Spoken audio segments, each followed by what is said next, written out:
everyone. Welcome to the Felicity Optimist versus Cynic podcast with us, your hosts, Melissa and Fish. This is a Felicity rewatch podcast. We'll watch an episode each week and join you here to talk about it. And just a reminder, the same reminder we always give. Say it with me, audience. This is not a spoiler-free podcast.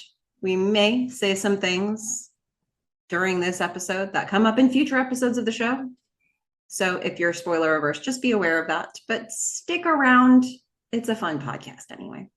I am Melissa, and I'm here with my wonderful co-host, Fish. Fish, what kind of a gauntlet did we go through to get to this recording today? Oh my goodness. And I'm fully going to admit this was all my fault. No,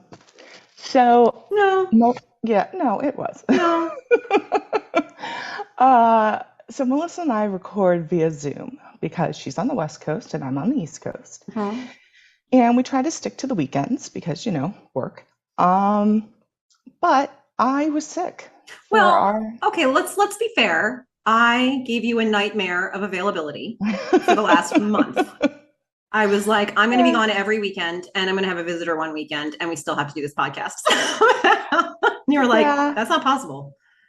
Well, I mean, you own your own business. Like, you have to be available for your clients. It's true. And you travel on the weekends, you speak in front of people, you have engagement dates, these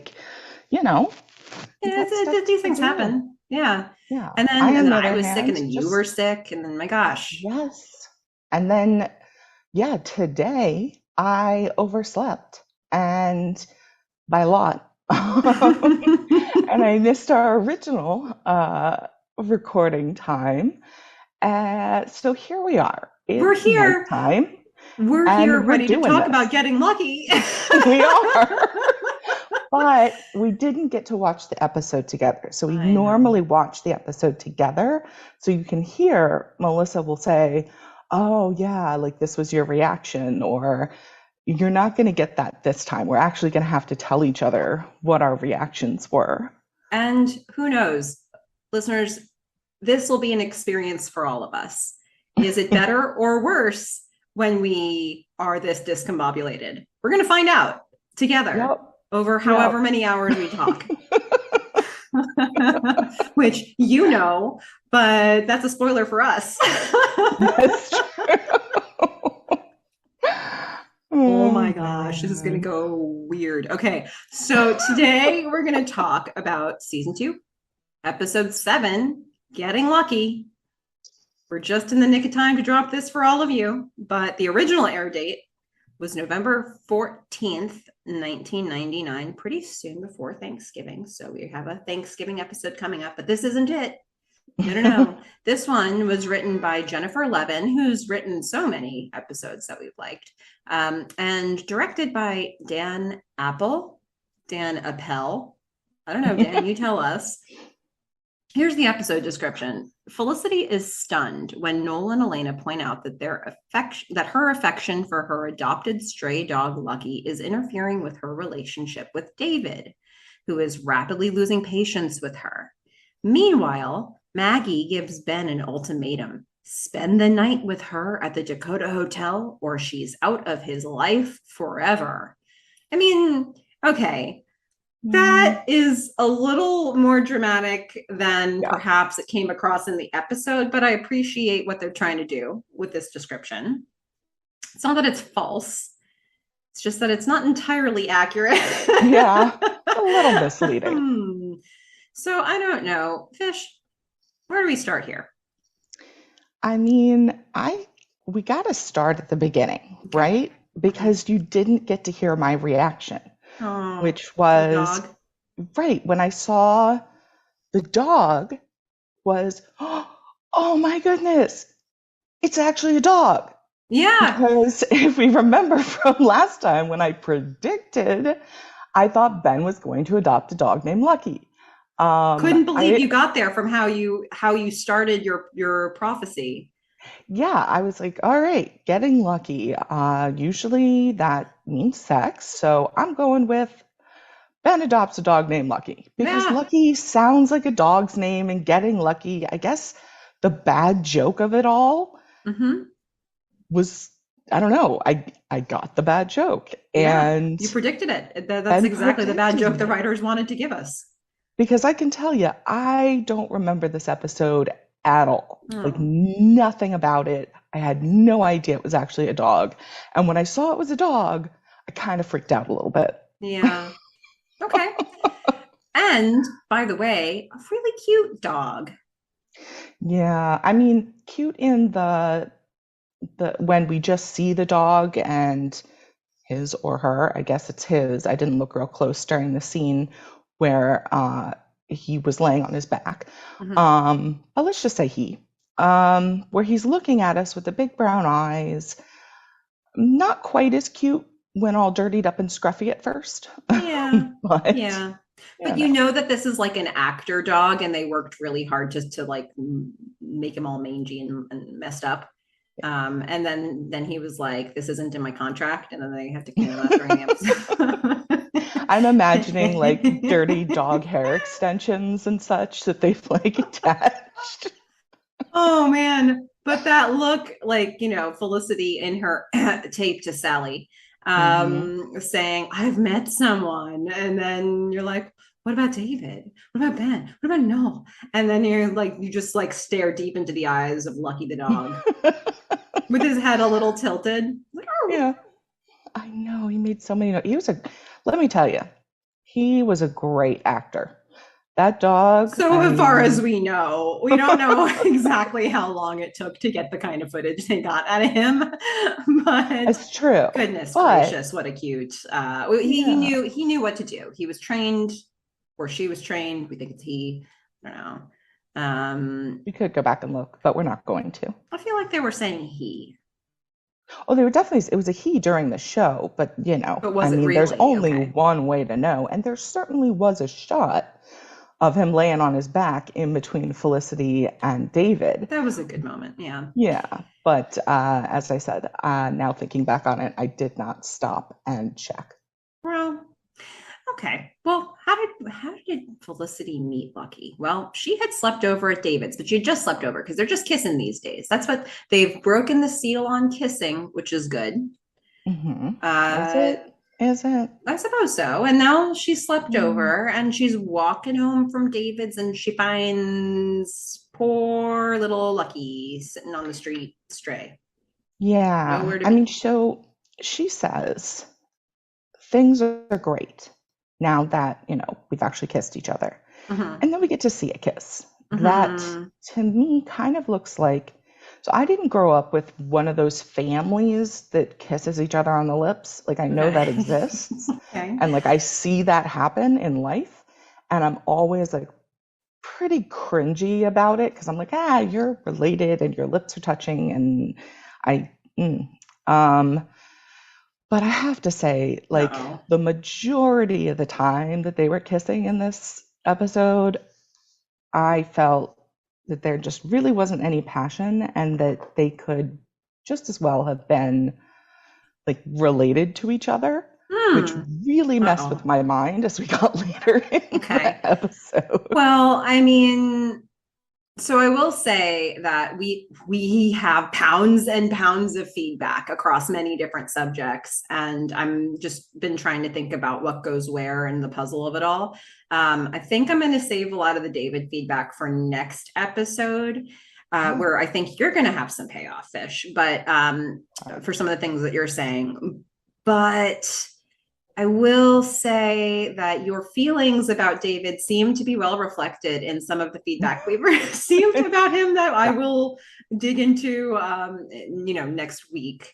Um, but goodness, he's, yeah. yeah, I look, nobody has ever said Ben versus Noel versus David. Nope. And there's a reason. And what the reason is exactly, we all may have different interpretations of it, but I think we're all going to be hovering around the same points. Yeah.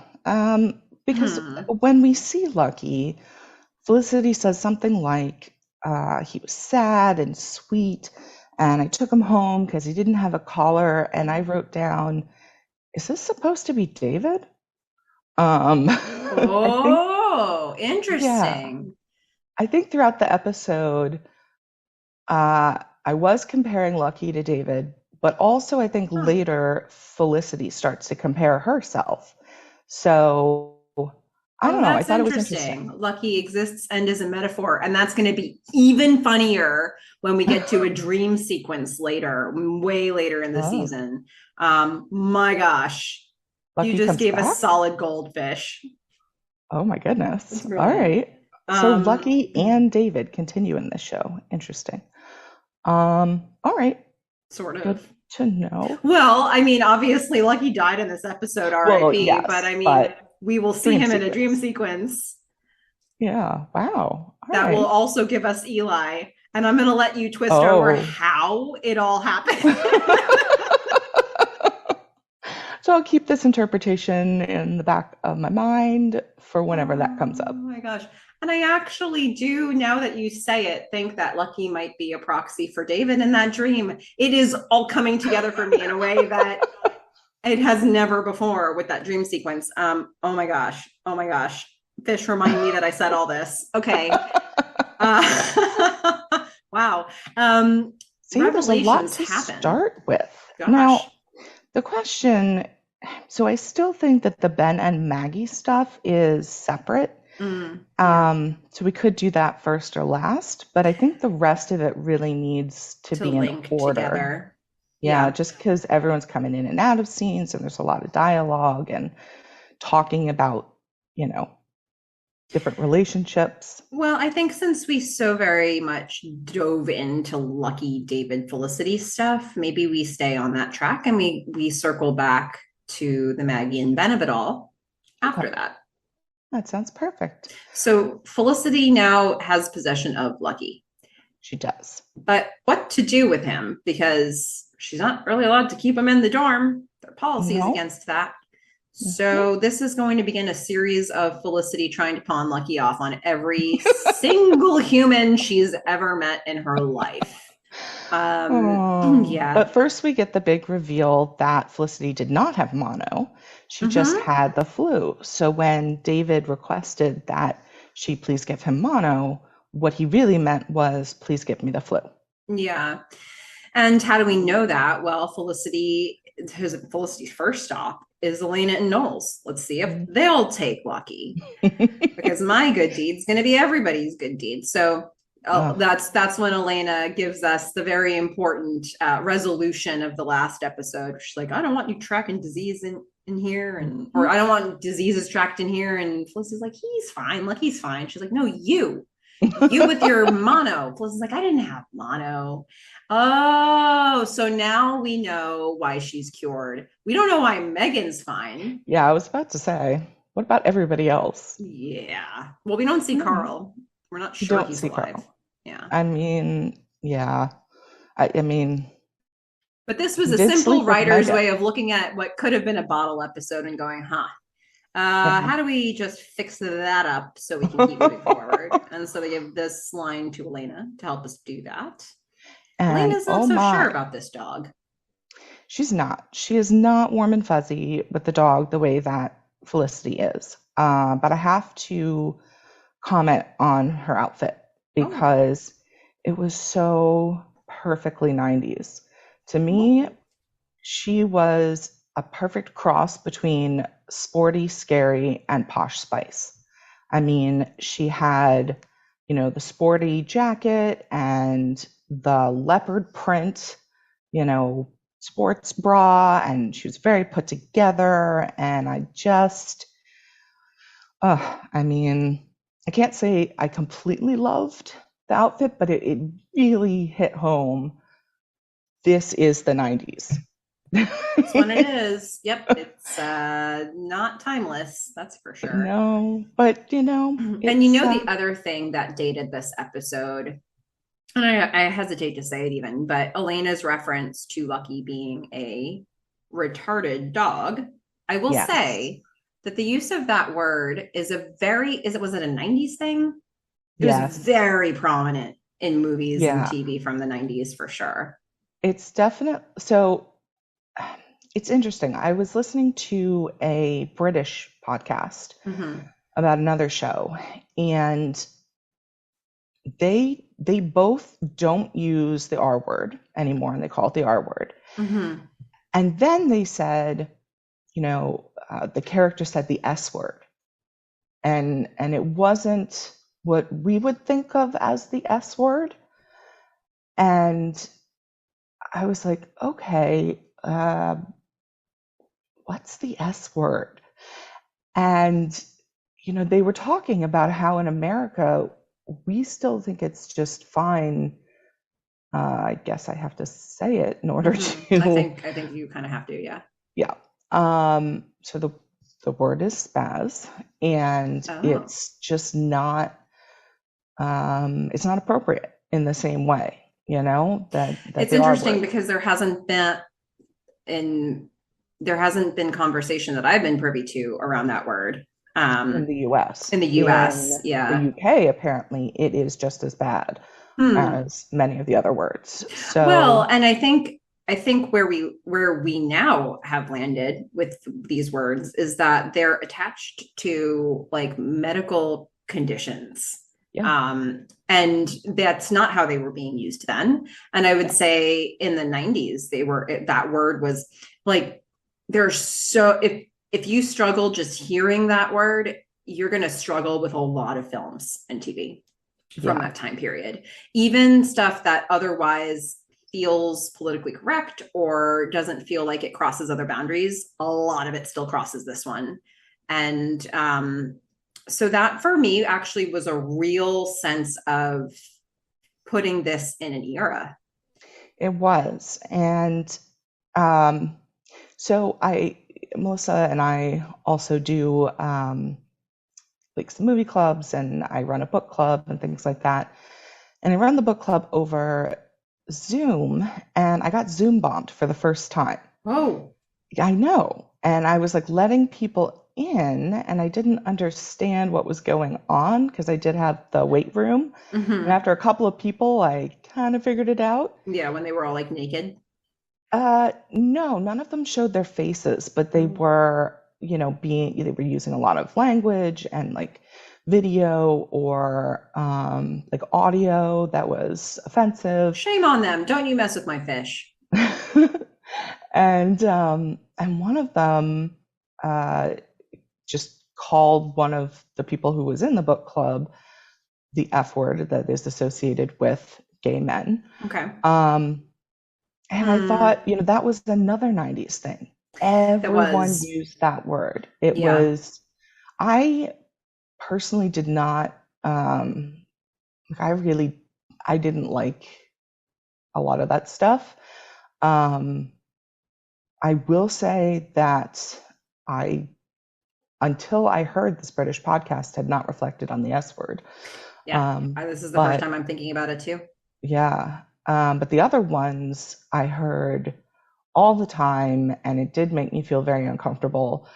But it was not something that you could get people to stop doing, even if you said, that's not okay, or you walked away. Like that was pretty much your only recourse, because it was all over. It was all over, and it was just it took on a completely different meaning in the process, but it didn't really, so it's so for those who go back and listen to this episode, that may be one of the first times that you hear something in that way cringy on this show. Yeah. But just know that it was like fully embedded in a slew of 90s TV and movies, probably songs. Go ahead. Yeah, that used language like that. Yeah, and so not only are Melissa and I not watching it together, we're also not watching the same version, because I watched the streaming version and she has the DVDs. Mm-hmm. I don't think she said the R word, because when I read it in the script afterward, I definitely remember, I don't remember her actually saying it in the show, because I would have had a reaction to that. So they stripped it out for the streaming version. That makes a lot of sense. So it's still in the DVD version, though. Yeah. Yeah, the DVDs came out probably in the early 2000s, 90s when it was going on. I don't know. Interesting.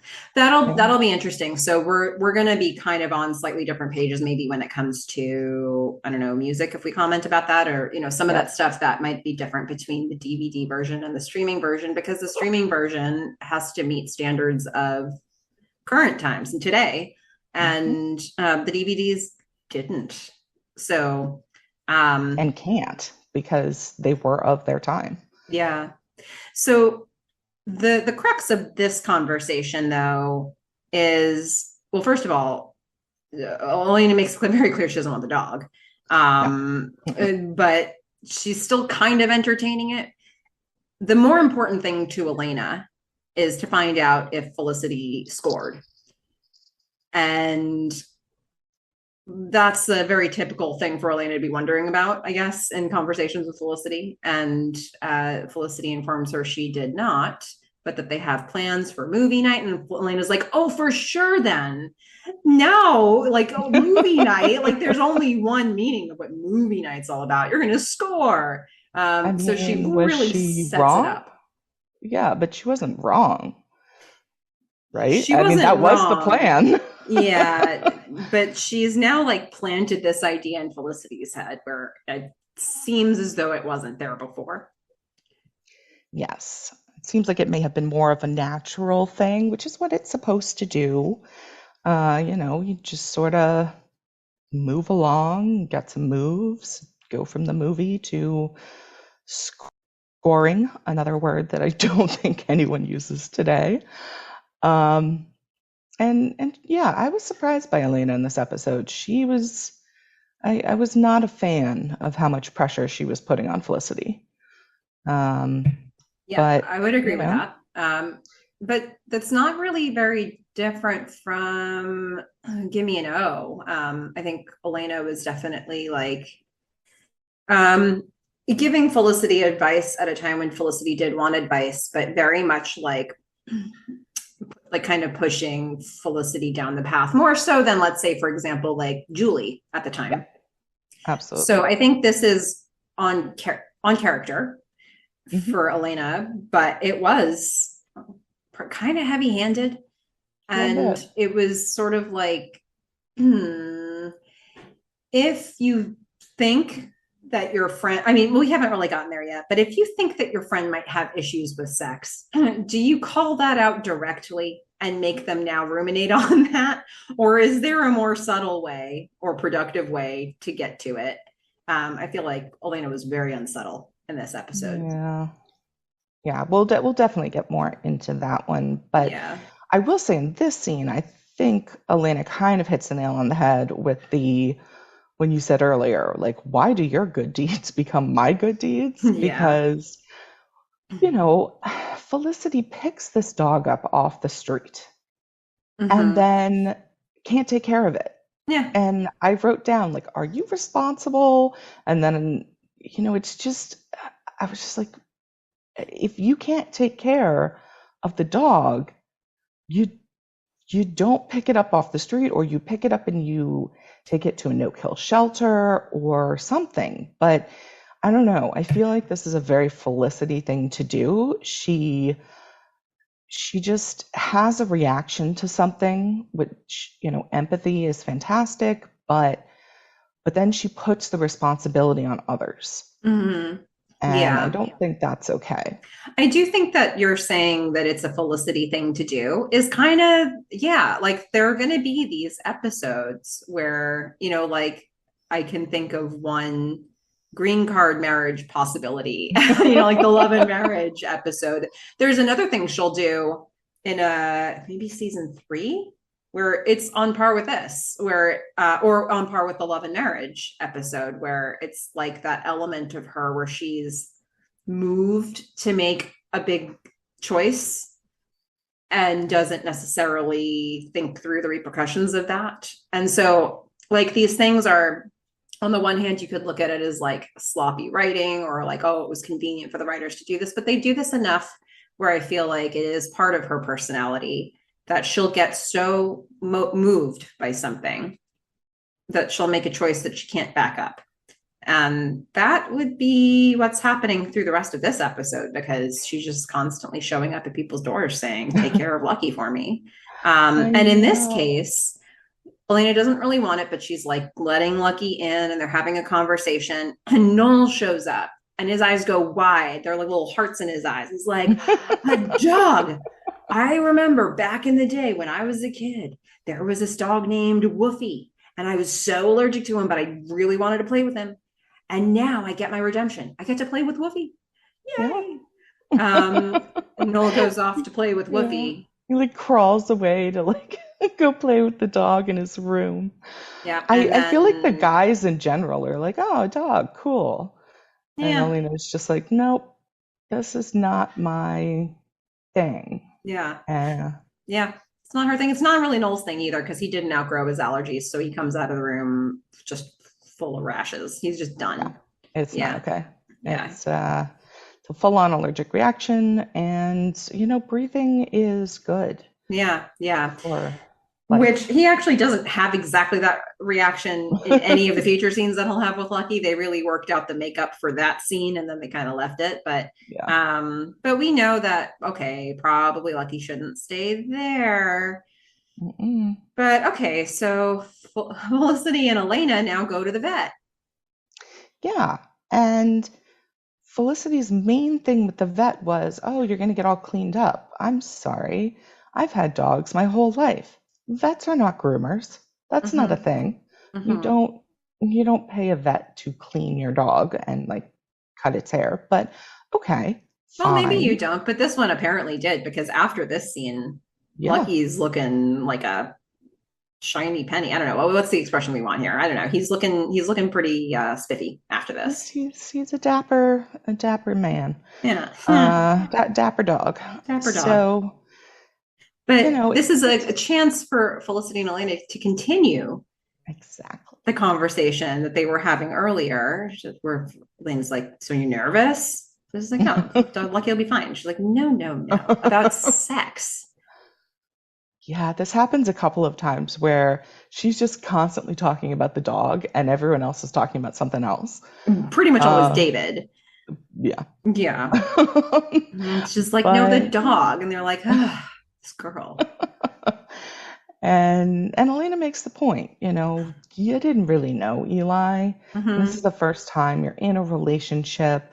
The way she puts it, it's the first time with a guy you know, Mm-hmm. um, in Elena fashion. Mm-hmm. But she's like, it's kind of like your real first time. Mm-hmm. And this is when I realized that Lucky was getting in the way of getting lucky. And Mm-hmm. I was like, aha, I get it now. Yeah. Yeah. Yeah. Ah, boy. They tried to mask the irony of this and it just didn't work. It, No, it didn't work at all. it was really there on the surface for us. But okay, so now we know what this episode is about, but we're gonna have Felicity keep looking for a place to put Lucky now that he's all shiny and new. Um, she's gonna go to Dean and DeLuca. Yep. Gonna check in with Javier. Hey, can you take Lucky for the night? And Javier is great. I mean, he's very positive. He's like, absolutely, just one condition. Mm-hmm. Yes, Lucky has to meet Mami. And Mommy has to be okay with it. Uh-huh. And I Mm-hmm. will say, Mami is a beautiful cat. But Javier, he gets very physical with animals. Mm-hmm. That's what he says to Ben. No, I thought he said he gets very psychical. Well, at least in the script, it says physical, Hmm. but he meant psychic, as we know. Javier doesn't always say the right word Mm-hmm. first. So I think he says, I get very physical with animals. I understand how they're feeling. He explains, we get it. Mm-hmm. He's having a conversation with Mami, and she's not real sure about this dog. And Javier knows she's not real sure. Even more so, he thinks she's insulted and in fact pissed. I mean, that's where it ends up. I mean, she she goes from being unsure and mulling it over to, this is really not okay, Javier. I mean, I can't even believe you would think this was okay, and I'm mad at you. And like they we're in a fight. I don't know how long they had to keep the camera on this cat for the cat to turn around and put its back to Javier. Like that was the big move. For all the work that this dog did in this episode, like this actor dog was put through some paces. Meanwhile, Mami, it's like, just spin around halfway for us. Thanks. Yeah. Then she's done. And she goes to craft services and gets her meal. Yeah. So that's what the pretty actors are never asked to do too much, right? Mami's a diva. Yeah, she is. Gosh. And we have some feedback about Mami, but I'm gonna save that for our, after you listen to this tape, you have to erase the segment. But yeah. So Javier would love to be able to take in Lucky, but it's Mami. He's throwing Mami all the way under the bus here. Absolutely. And even, he steps back and he whispers, like, I would be fine if Lucky came over, but yeah. Okay. So we're, gonna keep looking, and next step is going to be the loft. We're going to Sean. Before we go to the loft, we get treated to another, parent-child kiss from David. That was awkward and weird. And then we're at the loft. Okay. Yeah. So, and I think it's worth noting that David has stopped by Dean and DeLuca. And we'll just leave that there. We'll pick that back up again in the next episode. So now Felicity goes off to the loft and Sean answers the door. He's whipping up some smoothies. I don't know what he's doing. I assume. Yeah. And she's like, will you take Lucky? And Sean's like, yeah, for sure. And this seems like it's going to work, right? This seems like nothing could go wrong until Lucky gets into the apartment. And Lucky's personality changes, I think. And this is why I think Lucky is such a great actor. He goes from being like really calm and all the time he's around Felicity, he's generally pretty calm, but man, when he needs to, he pulls out all the stops. He grabs the pink shirt and he just runs away with it. And in the process, unfortunately, I think Sean would have been fine maybe with that, since it wasn't his shirt, and he does get the benefit of it later, let's just say. But Lucky bumps the counter, and his smoothies concoction, it is on the ground along with some ketchup and Tabasco, which I'm now sure are part of the recipe. In fact, everything that I see around Sean, I will now just assume is part of smoothies. Yeah. So it's got every ingredient ever created. Yep. Everything liquidish, like everything that's a condiment, everything that's a spice. Yep. Like it's all part of smoothies somehow. But we do get a chance to see some of it here. But okay. So now here's the thing. Javier's looking at his wounds. And we are going to it's hard to know even whether we talk about this now or not, because there's going to be a little bit of a Maggie moment. Let's halfway talk about it.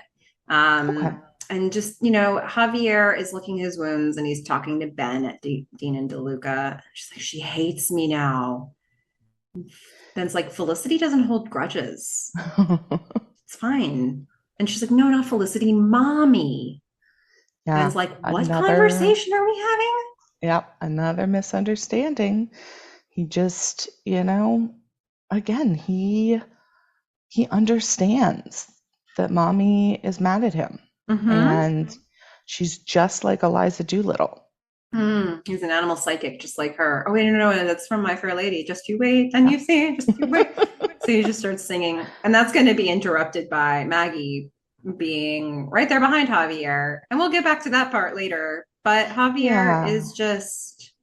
Javier just looks at Ben when he realizes that Maggie's there. He just sort of turns his head, then looks at Ben and just tisks in disgust. Benjamin.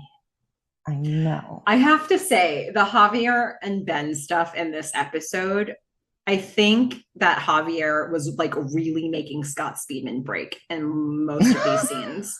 There's a scene later where Ben is just laughing. Like he's trying so hard not to, but he's definitely laughing. I'll point it out when we get there later. And I was like, oh, that must have been one kind of a day on set where they were just like trying to get through the scene. And Scott Speedman is just like cracking up and trying not to. I mean, But it's hard not to with Javier around. Javier, we haven't seen a lot of him in a while. And so, I you get know. something like this. And they almost make you think you did see him because we had those moments like in an earlier episode when Maggie calls in and asks, to get the brownie order, the cookie order. And Ben's on the phone with him because he's downstairs, which I didn't know there was a downstairs, but he's like talking to Javier on the phone and he's like, no, we need this many.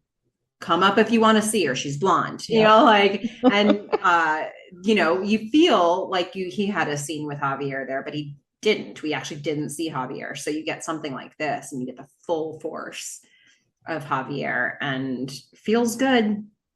It does. It's I'm always down for a Javier scene. Love Yeah. him. Love him. I love Mami. I love Javier. I love his, just refusing to hide his disdain for Mm-hmm. what Ben is doing. Mm-hmm. But we'll come back. We'll We'll come come back back to to that. Yeah. those two. Well, we're gonna skip over some Maggie stuff. Should we also skip over Julie Sean stuff? Mm, I don't know if I don't think well, Because well, it that kind of is one its own thing.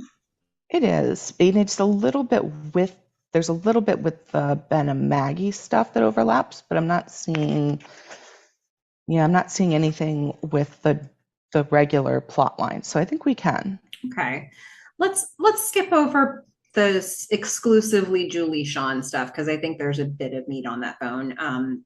So the next scene that we'll get related to the Felicity, David, Elena, David. Lucky, Noel, that whole Yeah. bit. So David's going to take Lucky temporarily. He's Yeah, going to come in. He's going to rescue. He's going to save the day. mhm. He's getting lucky. And he's Yep. actually going to voice the really bad Yep. joke that we all knew was coming. Hmm. Thank you, David. And yeah, then oh my, then I start to get uncomfortable because at this point, yeah, it's pretty cringy, especially because Felicity's so distracted, and I feel like they did this on purpose. I feel like they did remove the passion from the scenes specifically so that we could see what they're going to call Felicity's problem, but I really don't think was. But they're in bed together, and And David had planned a very romantic night. He got dinner from mhm, Lay, which we would assume is a fancy French high restaurant. class. Yeah. And a movie, whatever that movie was. We don't get to see it. We just see cutting to after that when they are fully reclined Yeah. and kissing, and she is She is not distracted. animated.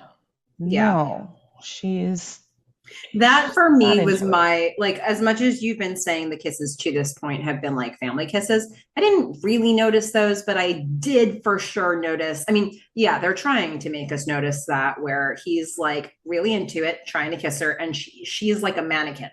She's like not moving anything from the nose to the chin. And she And has her eyes open. yeah, she's and she keeps looking at Lucky, willing him to distract her in some way, which he does. He's whining. He's And staring. it reminded me of another show, and it's going to bother me until I can figure out what it was. So if you guys remember this scene, I feel like it was Friends, but I don't know how to fit it into Friends. But there were two people and they were having sex.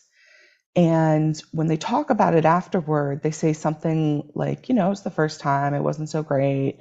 And she goes into detail. She's like, yeah, there were all these noises outside and there was this news program on and it was this really sad story. And the guy did not notice any of this. And he's just not feeling great about his performance, considering she was so distracted. Yeah.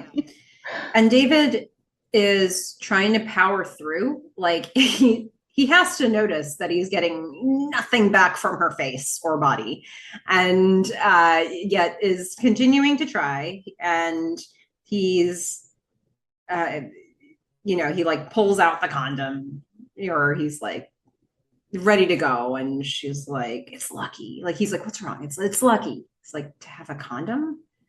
Yep. No. That's Still not it, talking David. about the dog. Sorry, man. It's not the deal. Always about the dog. So now she articulates her concern. Hey, he's staring at us. Can't do this with him staring at us. And David's like, got it. Moves him into the closet. It's like his own little condo. Problem solver. He tried. He tried to solve the problem he thought there was. Similar to what we've seen Ben do with Maggie. He's like addressing the problem that has been expressed, but that's not the problem. So then it's probably a little bit of the problem. I mean, that dog was whining pretty loudly. Yeah, and definitely staring for sure. But yeah, I mean, once in the bathroom, like there was quite a bit of noise, and I don't know about you. I mean, I'm not particularly turned on by like whiny dog noises, but I wrote down that Lucky is lucky because he saved them from incest in this moment. Yeah. And then here's where we get the lovely scene of how they spent the night together, both of Felicity and David facing away from each other, and before that happens, they do go back to kissing again, but just as awkwardly as before. And Felicity's still not into it, and now she has to come up with another reason why this needs to stop. And so Lucky's still whining from his new location, and she's like, you know what? He needs to go out for a walk. Dave's like, right now? She's like, yeah, walk time. I'm kind of in agreement with her. I mean, that is not the mood I want. So yeah, that would bug me too. Yeah. I mean, I guess it would depend on the guy, but yeah, that would bug me too. Yeah. So Felicity then gives us her interpretation of the evening, which for sure, if we asked for David's point of view on this, if we like did a reality TV style like interview to the camera from David, we're not going to get the same language here. But Felicity says that night all of us slept really soundly. And what they choose to show us is, like you said, Felicity on one side, David on the other, Lucky in the middle, on his back, legs up. And then we just get this moment where he fully licks David's face. Hilarious. It was awesome. You had to really watch that to see that moment. It was a quick lick, but it was very good. And David notices, even though he's like trying to be asleep, he's like, oh, he just like turns over. I noticed that. I was just like, oh, Lucky's really coming in between the two of them. Yeah. I don't even know exactly how they got Lucky to do that. The actor, like. I don't know that. I mean, he's a genius, so of course. he just. It's like, where was the person who was training him, like, for him to see it? Because his face was improv. Improv. Yeah. That's it. This is what dogs do for improv. They lick. Brilliant. Master turn of acting. Okay. So this dog better be in SAG. I'm just saying. Probably has to be, right? I mean, there's got to be a dog SAG, or a dog component or an animals component. Well, okay. So now we've seen enough as an audience to understand that there's a lot going on here while there's nothing going on. So Elena is going to help push us across the line on this one. She's going to call BS on Felicity. She's like, you're using this dog as an excuse. Yeah. And I honestly hadn't picked up on that until this point. I mean, I felt that she was maybe holding back a bit, and she was distracted by the dog and probably wanted the moment to be a little better than whiny dog sex. Mhm. So, That is the you tough know, thing about this. Like, I don't know how much of this was really happening or how much of it was Elena planting an idea in Felicity's head and watering it and giving it sunlight in every single scene and letting it grow. I mean, the thing is, Felicity is really analytical. And when you plant an idea in the head of an analytical person, it will grow yep. really fast. Like, so I don't know. I like you said, I don't know how much of this was really there before Elena starts getting in Felicity's head. Maybe it was there. Um, but Elena's going to highlight that she's going to label it that Felicity has issues with sex. She's going to cite reasoning like, you didn't do it with Noel, you didn't do it with Ben. Like, yeah, she did it with Eli, but that was a different scenario. That wasn't a relationship. It wasn't somebody that she had gotten to know over a long period of time. So she's now she's throwing David in the same bucket as Noel and Ben and noticing you haven't had sex with any of these guys. Yeah. And I don't know. I feel like not being ready doesn't really count as an issue. Mm-hmm. And as we'll see later, it seemed to have a lot to do with pressure and feeling comfortable. Yeah. Like the whole point, kind of, I guess, early on is you want to feel comfortable and you don't want to feel pressure. And with both Noel and Ben, there just didn't seem to be a moment. Like they didn't give us those moments without conflict Mm-hmm. where she really trusted them, where they had a stable relationship, where she wasn't thinking about something else. And, you know, I mean, I kind of get it. I mean, Ben, they went on a road trip together and then he just left for Mexico. I Mm-hmm. mean, Yeah. I, I mean, let's be honest. This episode and also in Gimme a No, and this was a thing that I mentioned when we were talking about Gimme a No as well, because Felicity has that whole opens the episode where she's in the cafeteria, she's looking around at all the people and she's like, he's having sex with her, she's having sex with him, they have sex all the time, everybody's having sex and I'm not, and she feels like she has to do it. And I think that that accurately portrays how you may be feeling if you're putting that pressure on yourself. And I think that this episode is accurately portraying for some people what it looks like when one person's ready and the other person is not. well, It and is when your uncomfortable. friends are getting involved, Mm-hmm. I mean, Elena's just putting more pressure on her. She's just making it more awkward. Well, and I think that this is where, uh, well, maybe I'm sharing something that's like my experience that isn't other people's experience, but when you're a woman and you're not ready, your friends are probably not saying you have a problem. They're probably saying, well, you're not ready. He should wait. Yeah, Like yeah, that's the type of stuff I was hearing. And that's not what Elaine is doing at all. She's like, get over it, kid. It's like you got an issue, identify it, and then fix it. Um, yes. Elena's much more like, I was hearing the same thing from my friends, right? mhm. With my college boyfriends, you're not ready, whatever. And then my mom chimed in with her own life advice, which was shit or get off the pot. My oh my. Let's hear it for your It's mom. Um, a very yeah, Elena type statement, I feel. And yeah, some people are just, like that. And that's, I guess, who they are. But Elena's not helping. She's not helping here. yeah. If anything, I think that often the person who is ready in the relationship is the one putting more pressure on the other one. And David's doing that a little, but he's not doing it as much as I like. They could have leaned in a lot harder to that. But they had Elena lean in instead. And Yeah, I didn't with think they wanted to make. David, I felt like they didn't want to go there with him, Yeah, but they had Felicity reacting as if he were. So I think those are going to be interesting. And that's going to be an interesting scene for us to unpack later in this episode, where she's just totally blowing everything that he says out of proportion. And he's like trying to walk it back. I don't know how much he was really like, I don't know. He is ready. She is not. That is very clear here. But I think in a lot of dynamics, this would be where you feel the weight of that in a relationship. And that can be uncomfortable for a really long time. And they're dealing with it here in this episode as head on as they can. Yeah, and the thing is, they have not talked about this. I mean, Felicity did not schedule sex with David. It's not 8 p.m. on a Wednesday. I don't know what you think you're doing, buddy. I know. So she doesn't know the schedule. He doesn't know the schedule. They don't even have a computer to break. You know, all the mood is gone. She's like, I want to be thrown up against a bunch of lockers, man. Yeah.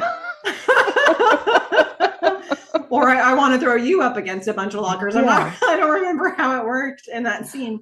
I'm sure Felicity was the thrower. Yeah, that's probably what happened. Yeah, and didn't she say in that scene, "I just want to get it over with," or something like that? She did. Well, she said later when talking to Noel, "I just wanted to get it over with."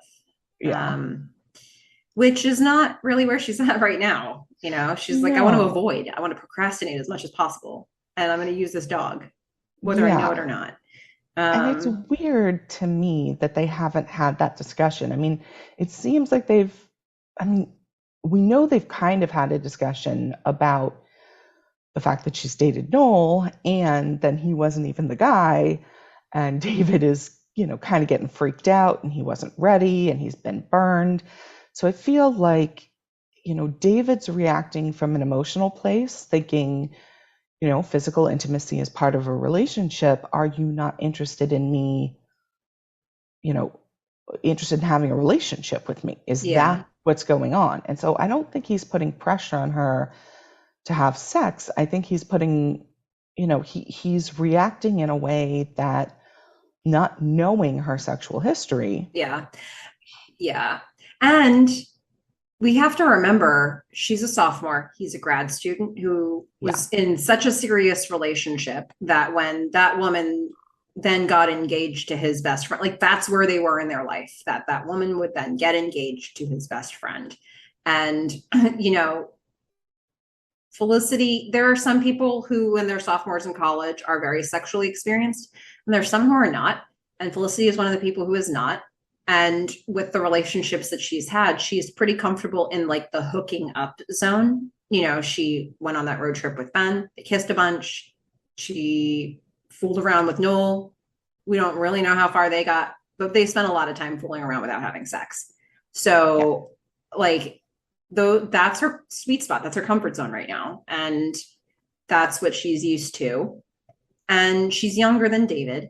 And David has more experience. So he may not even be, and he knows that she's had these relationships. So he may not even realize what they did or did not entail because they haven't had that conversation. So I don't know. I think if they had leaned in really hard to making David pushy, I would have had a big problem. But they didn't really. They made Elena pushy, and they made David want to know what's happening. And I tried to look at it for what that was in the dialogue. And we'll get to a scene later where they give us a lot more dialogue to think about. But I didn't feel that he was being pushy. I felt that he was being like, what is happening? Yeah. Like, again, why are we not taking this next step in our relationship? Not from I have to have sex with you right now, but from this is part of a relationship. And at one point, Elena says, you dated Noel for over a year, which I didn't realize. That's not true. Yeah, that doesn't seem right at all. The math doesn't work out on that, but that's okay. Nope. We get the point. It was really more like a couple months. Yeah, I know. I was like, really? Over a year? Did we miss it? So, I don't feel like David at all was putting pressure on her just to have sex. I felt like, if anything, I think they're making overtures to show us that David and Felicity's relationship there's like a foundation, a healthy foundation to it. Like that, may not be exciting for us to watch, but it's they're talking, they're asking questions. David is the guy that Felicity can just say her thoughts to. Like that's what her wish was when she was breaking up with Ben. Like she wished he would be that guy. And David is the guy. She can say her thoughts, and David is like, oh, okay, got it. Understood. Now I know what I need to do. Like he's just looking for information. And every time she's shared something about herself with him, he's been glad to have that information. And he adapted accordingly in a mature way. And I think she kind of does the same thing most of the time with him. And that's what their relationship is. And so this is an extension of that. Yeah. I mean, he's the sad, sweet brother she shouldn't be hooking up with. Oh boy. A haircut. That is something we got a lot of comments about recently. Yeah, I think I mentioned that last time. I was like, oh, look, they had the same haircut. Yeah, that's not. We'll save that. We'll save our commentary about their. We have like a bunch of comments from listeners that I feel like we'll just pile those into the Thanksgiving episode because that's a good place for them to nestle it all into. And I'm gonna let you rip with all your thoughts about that. I'm just gonna save it up. Interesting. Yeah. Good to know. All right. But, at this point, Felicity's saying, I don't think I have an issue, but now she's thinking about it. Yeah. And in addition to having to think about all this, she now has to think about the fact that she's breaking the rules in the dorm by bringing a dog in. Yeah. Now, let's remember, she kind of broke the rules last time by dating her RA. Yeah. So I don't know why she's but so this surprised time she's the willing RA. to do it. Yeah. Yeah. So she's going to smuggle Lucky into the dorm. And then she's going to make the incredibly responsible choice to ask Megan to watch Lucky. I'm going to go get food real quick, and then I want you to watch him tonight while I'm with David. And Megan's going to say no, but she says yes. She does say yes, and she says yes. All right, so I will say, Megan and her outfits and her whole thing in this, I can't say it was not good. So we've got the top buns going on. We've got the red eyeshadow. She's got sort of white powder on her face or something. And I didn't know whether they were trying to still make her look sick from mono. But it wasn't great. And I think that's the first time I have ever said that about what Megan's look is. But she's sitting on the floor. So maybe she's still a little sick, but she's happy. Well, she's in the dorm to begin with. So, she's obviously not feeling up to being out. Exactly. So she's happy to take care of the pathetic dog. If she can also get a favor, which can she borrow Felicity's computer? Which she's already done. So this is a retroactive request. Yeah. And it's for, air quote, homework, which I'm assuming. No, let's ask. Melissa, what was she using the computer for? Finding recipes for banana bread. No, it's porn. Probably porn. She's definitely using it for porn. But if you're trying to do a what the glove did they say and you want to know what I thought, she's good for banana bread recipes. Yeah, because she seems like a baker. Yeah. So, okay, so there's that. Felicity is going to leave to get food for the dog and leave the dog with Megan. And after another scene in the middle that we'll come back to later, Felicity returns to the dorm with the dog food to her room where there is no Lucky. But there is still Megan. She's like, what door's happened open to the dog? Yeah, door's open. Megan's like, I don't know, you took a walk. Felicity's like, you can't just let him take a walk. He's probably had to go out and pee. She's like, well, I'm not going to pee in here. Which is practical. Good points. All good points. You're not wrong. You're also not right. Not right. So Lucky has made his way into some other advisee's room where they are currently feeding him beer out of a frisbee, which frisbee. is absolutely what people would do in college. Absolutely what they would do, and the exact thing that they would use to serve the beer out of. Yes. Yes. Yep. Because, not that we would admit, but let's just say a friend in college had a pet. Actually, several of my friends had pets, which were not allowed. And you did have to keep them away from, guys. Yeah. Because, they'd be smoking or they'd be drinking, and they just thought it was really funny to let the animal drink or inhale that. Not cool. Yeah. So Felicity gets upset about it. She takes Lucky back. She's gotta be a better caretaker here, Gotta at least think about the people you're dumping him off onto, Think about whether they can really handle it. I mean, it really shows what type of optimist Felicity is to think at this point in time that Megan would give even a single fuck about this dog. No. I think maybe she thought that the idea that she would owe Megan might be enough for Megan, but it wasn't. It was not enough. That was simply not enough in this transactional relationship. No. But so now Felicity still has this dog, and but Elaine is going to take him. Why? I'm taking this dog so you can have sex. That is it. No. That's what happens. No. And this is the part that I really didn't like. I mean, there's a lot that I didn't like. Elena took the dog on the condition that Felicity would have sex. Yep. That's pushy. That's pushy. Real pushy. It's too much. Friends, don't do that to other friends. No. The Elenas of the world, just slow it down. Do not dictate when your friends must have sex so that you do them a favor. She's just getting started, Elena. Oh, yeah, she's not done. Yeah, she's not done making really uncomfortable situations out of this. No. So we'll get to that a little bit, but we're going to cut to what Lucky does at their apartment after Felicity leaves, which is tear up the couch. Yep. Run around crazy. Yep. And give Noel's house a pool. Noel, when he comes in, he's like, the dog is back. And he's very aware that this dog is going to lead to allergies. And he does the same arc that he does in Finally that I loved so much that they actually gave him subtitles for, the all cap subtitles. He does a arr. He's so good at that. I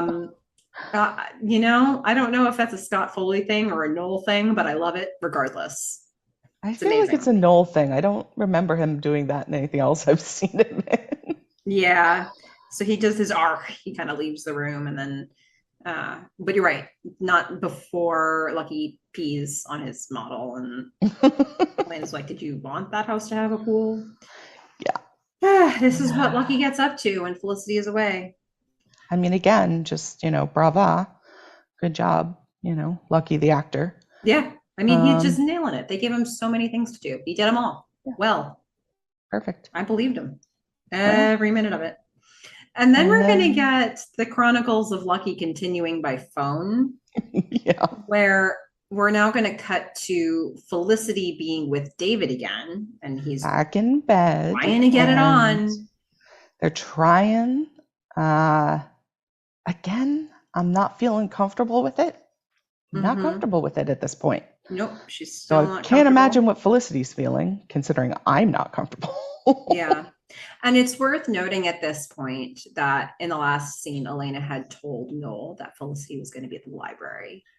Yes. She lied to Noel about where Felicity was going to be. So Noel calls Felicity thinking, well, she's at the library or wherever, and she's available to pick this dog up. So he pages her. She picks up her beeper in the middle, great, another reason to be distracted from all of this. She's in the middle of kissing David. She gets the beeper, she gets the page, and she checks it. It's an emergency number. It's Noel. Yeah. I'm going to call their apartment. I mean, it's just the right moment because David is fumbling around trying to open his condom and it goes off. Like it has an alarm. Yeah. And that alarm is Felicity's cue to, just make a quick call. Yeah. Just, She's going to make a quick call where she finds out that Lucky bit Noel, which is probably on a scale of bad bites, like a 2 out of 10, maybe a 1.5. And Noel's complaining. He thinks, okay, she's at the library. She just comes swing by, pick Lucky up. But then his spidey sense goes off. He's like, wait a minute. You're not in the library. You're with David. She's like, yeah, it's fine. And at this point, she's thinking in two ways. She's answering Noel's questions and also trying to make it sound to David like this is really a bad situation. And she's managing to walk that line. And which I think she does well. I think she does it well too, where she knows at this point she wants out of this situation with David right now. She's not comfortable with it. And so she's using the lifeline that is Noel getting bitten by Lucky. And she wants that to be her escape route. I will point out, she doesn't actually know that he got bit on the finger. Like he doesn't say that. And then she seems to know it. So I thought that was a little weird. But I have to point out Noel's, again, just sort of a Noel thing to do. He says, it's a flesh wound, which, very Monty Python. Let's all assume Noel just loves Monty Python. So, love that little shout out because that is one of my favorite scenes. Yeah. Well, so, I mean, really, the rest of the scene plays out sort of as a game where it's like Noel's now realized, oh, she's with David.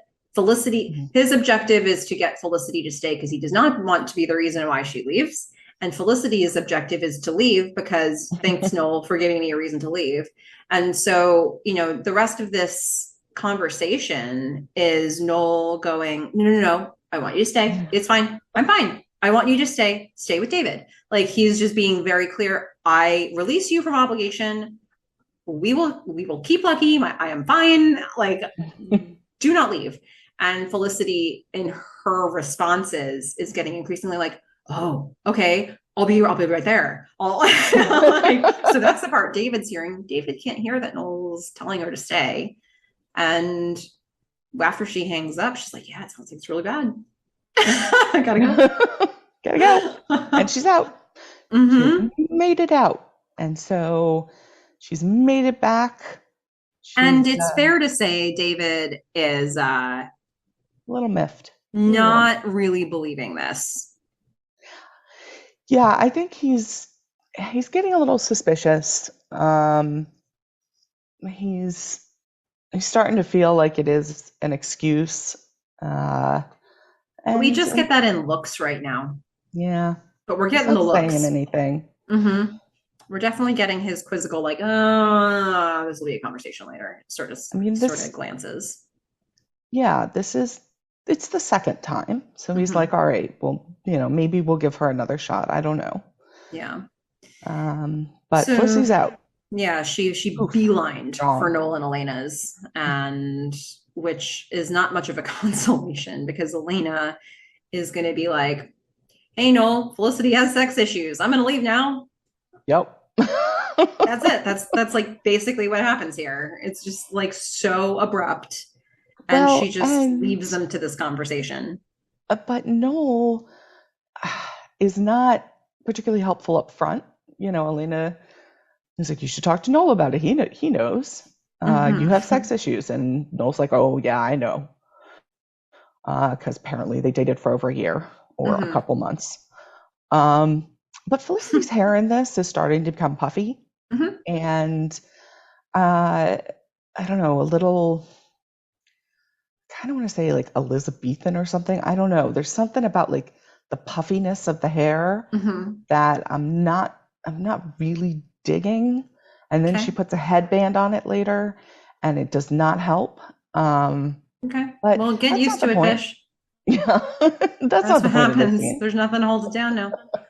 Yeah. Yeah. Well, Yeah. this conversation with Noel goes to an interesting Interesting. place because Yeah. it's like, okay, what's happening in this conversation? Let's figure this out. So in the beginning, it's awkward, right? Felicity doesn't want to be having this conversation with Noel.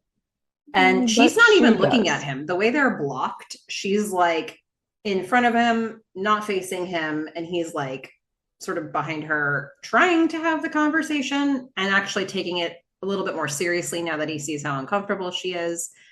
But she is definitely not in a posture where she's like excited to be having this conversation that she's But been left she in. is the one who starts it with him once Elena leaves. I mean, we know Felicity at this point, Mm-hmm. and she is not able to hold in a feeling ever.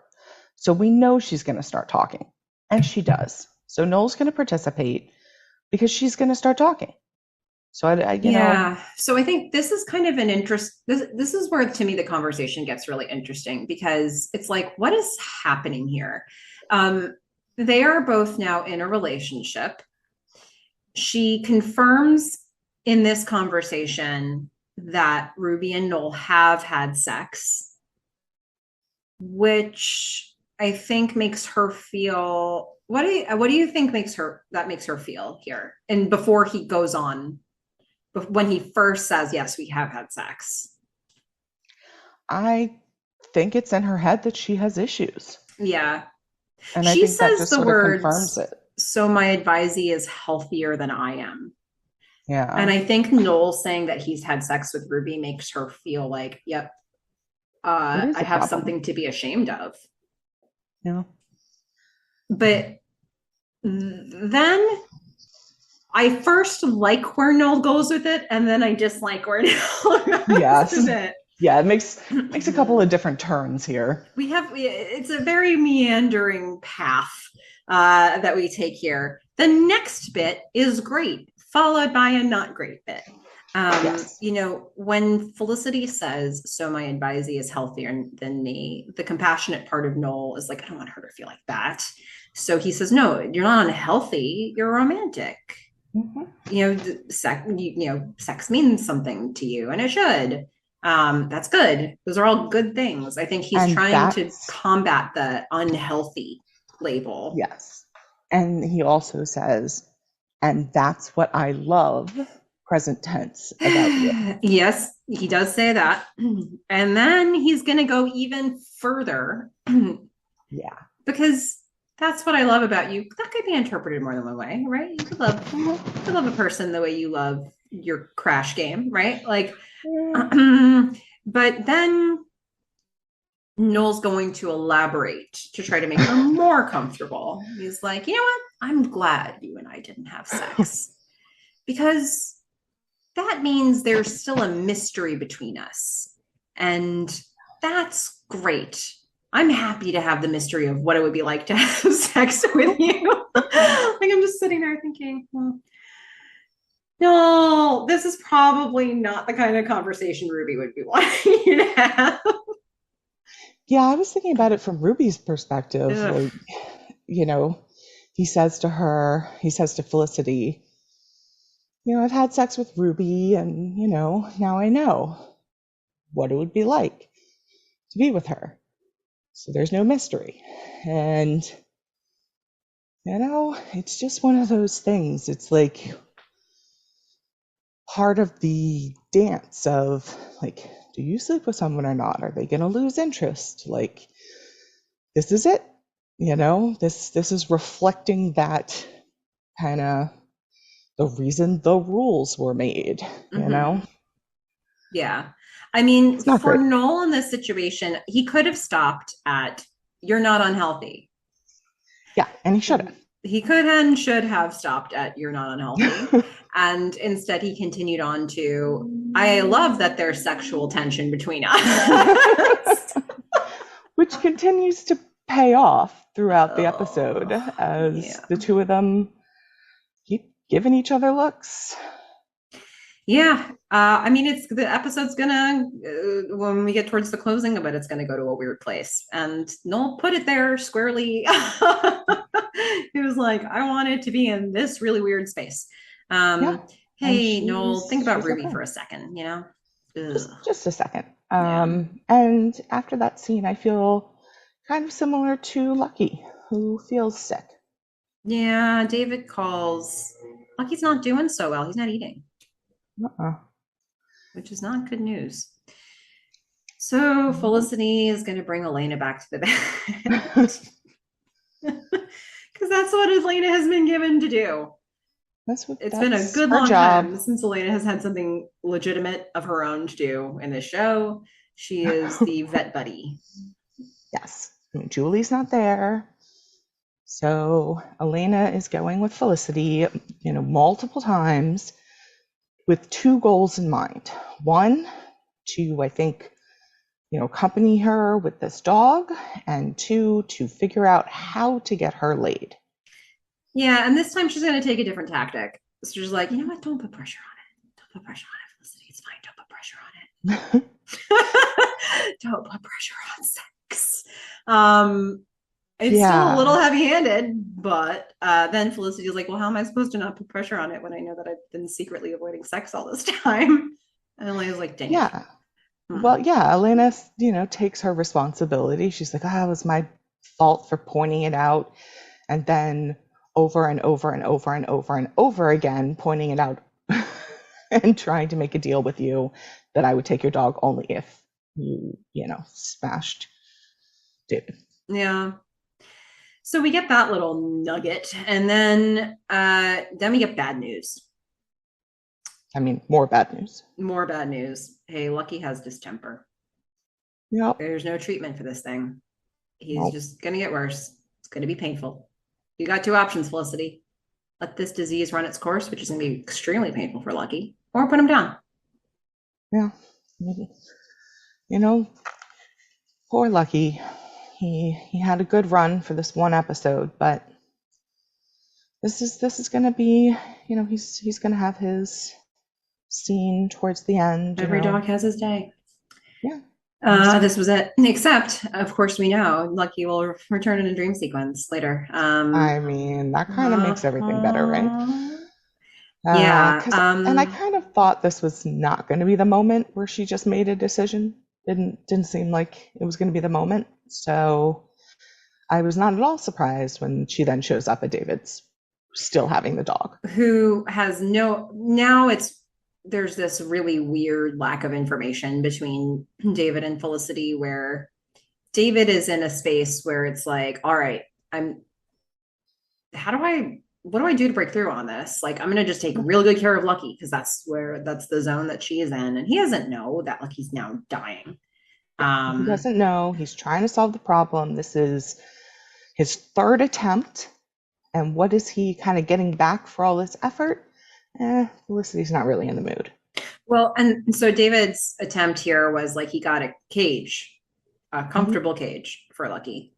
Which did not look comfortable at all. You should see very small. My setup. Like I will admit it. I just bought a dog bed that warms itself when the dog goes on it. I have like fake grass. I've got these things called bark pads. I already have 2 dog beds. Like, my dog is treated really nicely. Yeah, I don't own a dog, but I was like, oh, we got a cage. Like, yeah, a small one, a small cage. With no padding or anything, no like dog bowl. Maybe I missed the dog bowls, but there wasn't a lot of frills in this setup. But David invested in this. He's never had a pet. He's he got this place for Lucky to be. But Felicity is full on despondent here. And David's like, okay, all right. Yeah. Am I doing something wrong here? What's happening? This excuse is getting old. And he's calling it out. He's like, I'm noticing the pattern and I need it to stop. I don't care how it stops. I'm just calling it out. And this is where Felicity gets really what's the word? Mad? She gets reactive. She gets really defensive when, okay, yeah, I could see with a different delivery from David how she might go there, but it did not feel to me like it feels like she was looking for the fight Yeah. more than he was giving her the fight. And for Yeah. him, I think his goal was to address the elephant in the room. You're using this dog as an excuse. Why?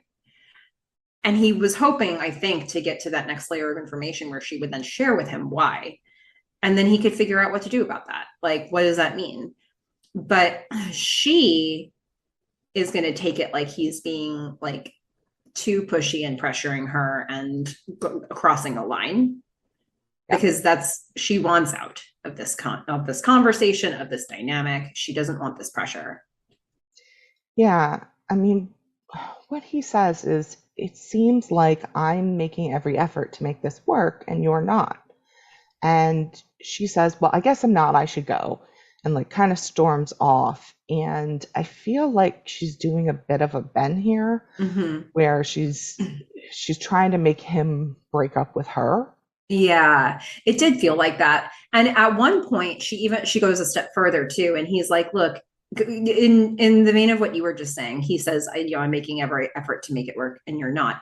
Before he says that, he says, look, I just invested money. I got this like this, whatever this is. Like, I got this. I'm letting him stay here. And Felicity's like, so what? I owe you. And I agree. Yeah. If that's what he was trying to do, she shouldn't like that. That shouldn't be okay with her. That would be creepy. That would be gross. But then he's like, no.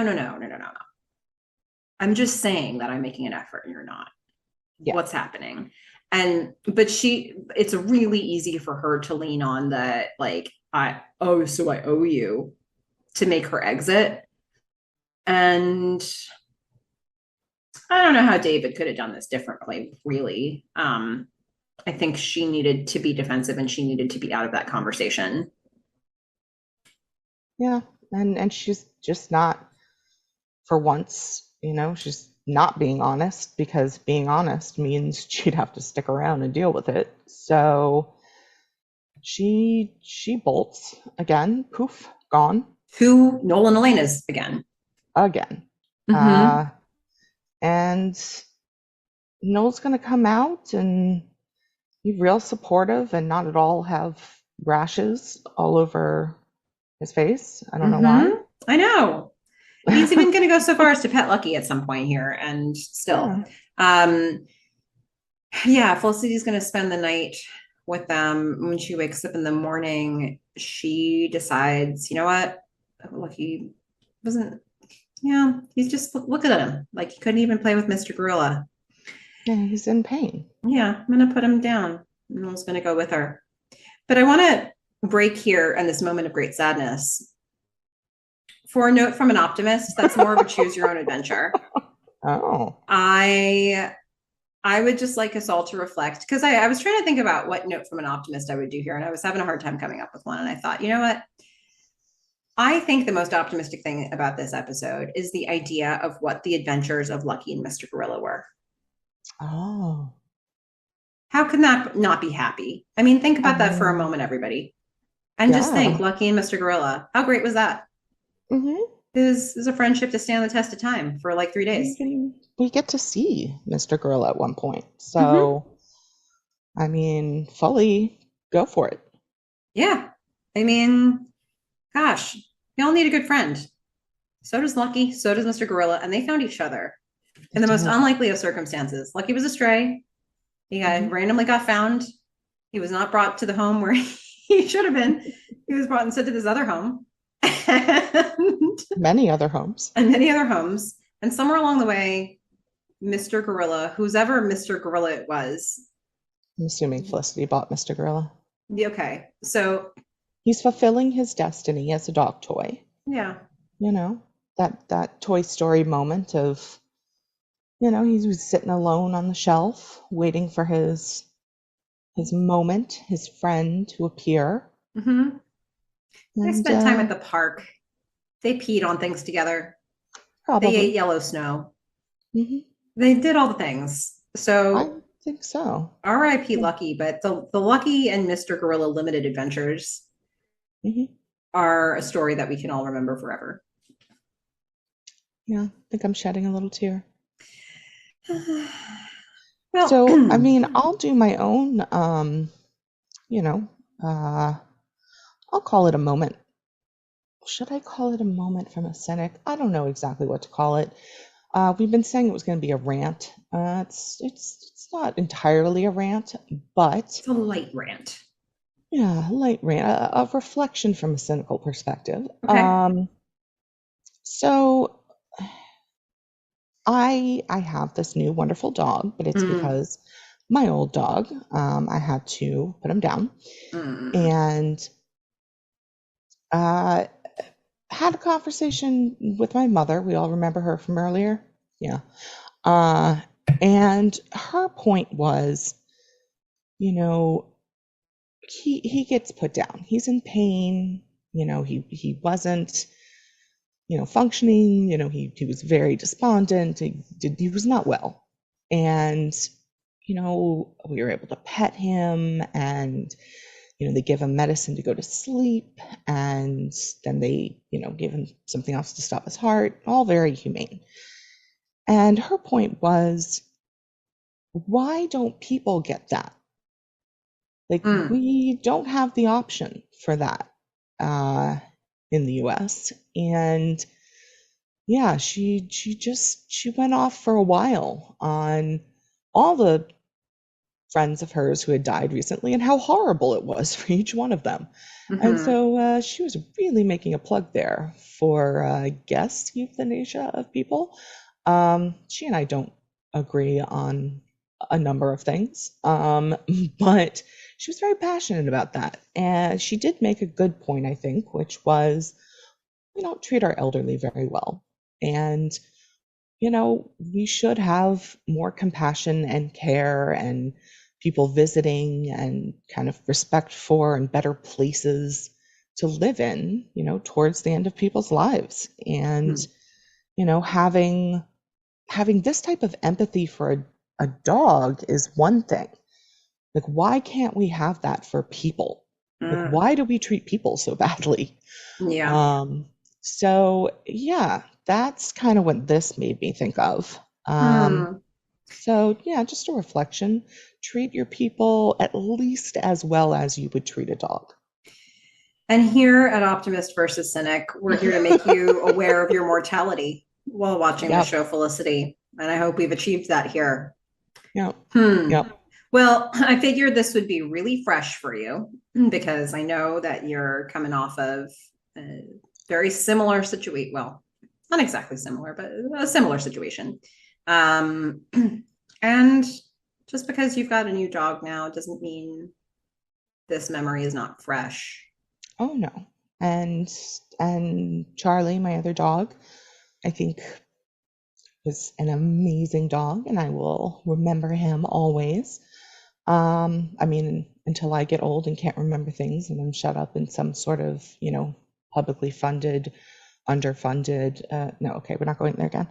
Mm. So yeah, he was good. He was a good dog. And for anyone who is going through or has gone through something like this or will go through something in the future, there is a wonderful website called Does the Dog Die? And so you can look up in movies or TV shows or whatever you want to look up whether the dog dies, and you can Oh, avoid them. that's a Yeah, really isn't it? that's a It was really smart amazing, idea, and I wish they had that for right? vomit. Yeah, Um, which is a different thing altogether. But like, I'm very glad somebody out there was like, there are people like me who need to warnings about stuff like yep, this, and they created that. Because I will say, the next scene that we get to is the one where I was like, oh, this is not going to be easy for fish. Was when they're at the vets, and yes. it is the death scene from Mm, well, sort of. It's like the immediate pre-death scene for Lucky, yeah, and he's lying on the table and just getting everything ready. And Noel's there to support Felicity. Felicity's crying, she's petting Lucky, and then David shows up because he actually talked to Elena and found out, oh, this is where Felicity is. This is actually really bad with Lucky. So he shows up at the vet. Noel exits. And we just let the rest of the scene be about Lucky pretty much. Although David's like, I kind of wish you would have told me this was happening. Yeah, instead of storming out. Yeah. Honesty. But then he just leaves it there because this is not the time or place for that conversation. He says that one thing, okay, and then he's just gonna sort of stand there with Felicity as she comforts Lucky. Yeah, and I think part of what got me through this scene was my visceral reaction to her headband. Okay. It's really not okay, and I could focus on that.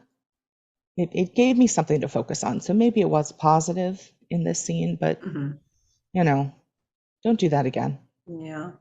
Well, okay. So let's parachute out of this one. And I think like the last Javier and Ben scene, let's just do this halfway.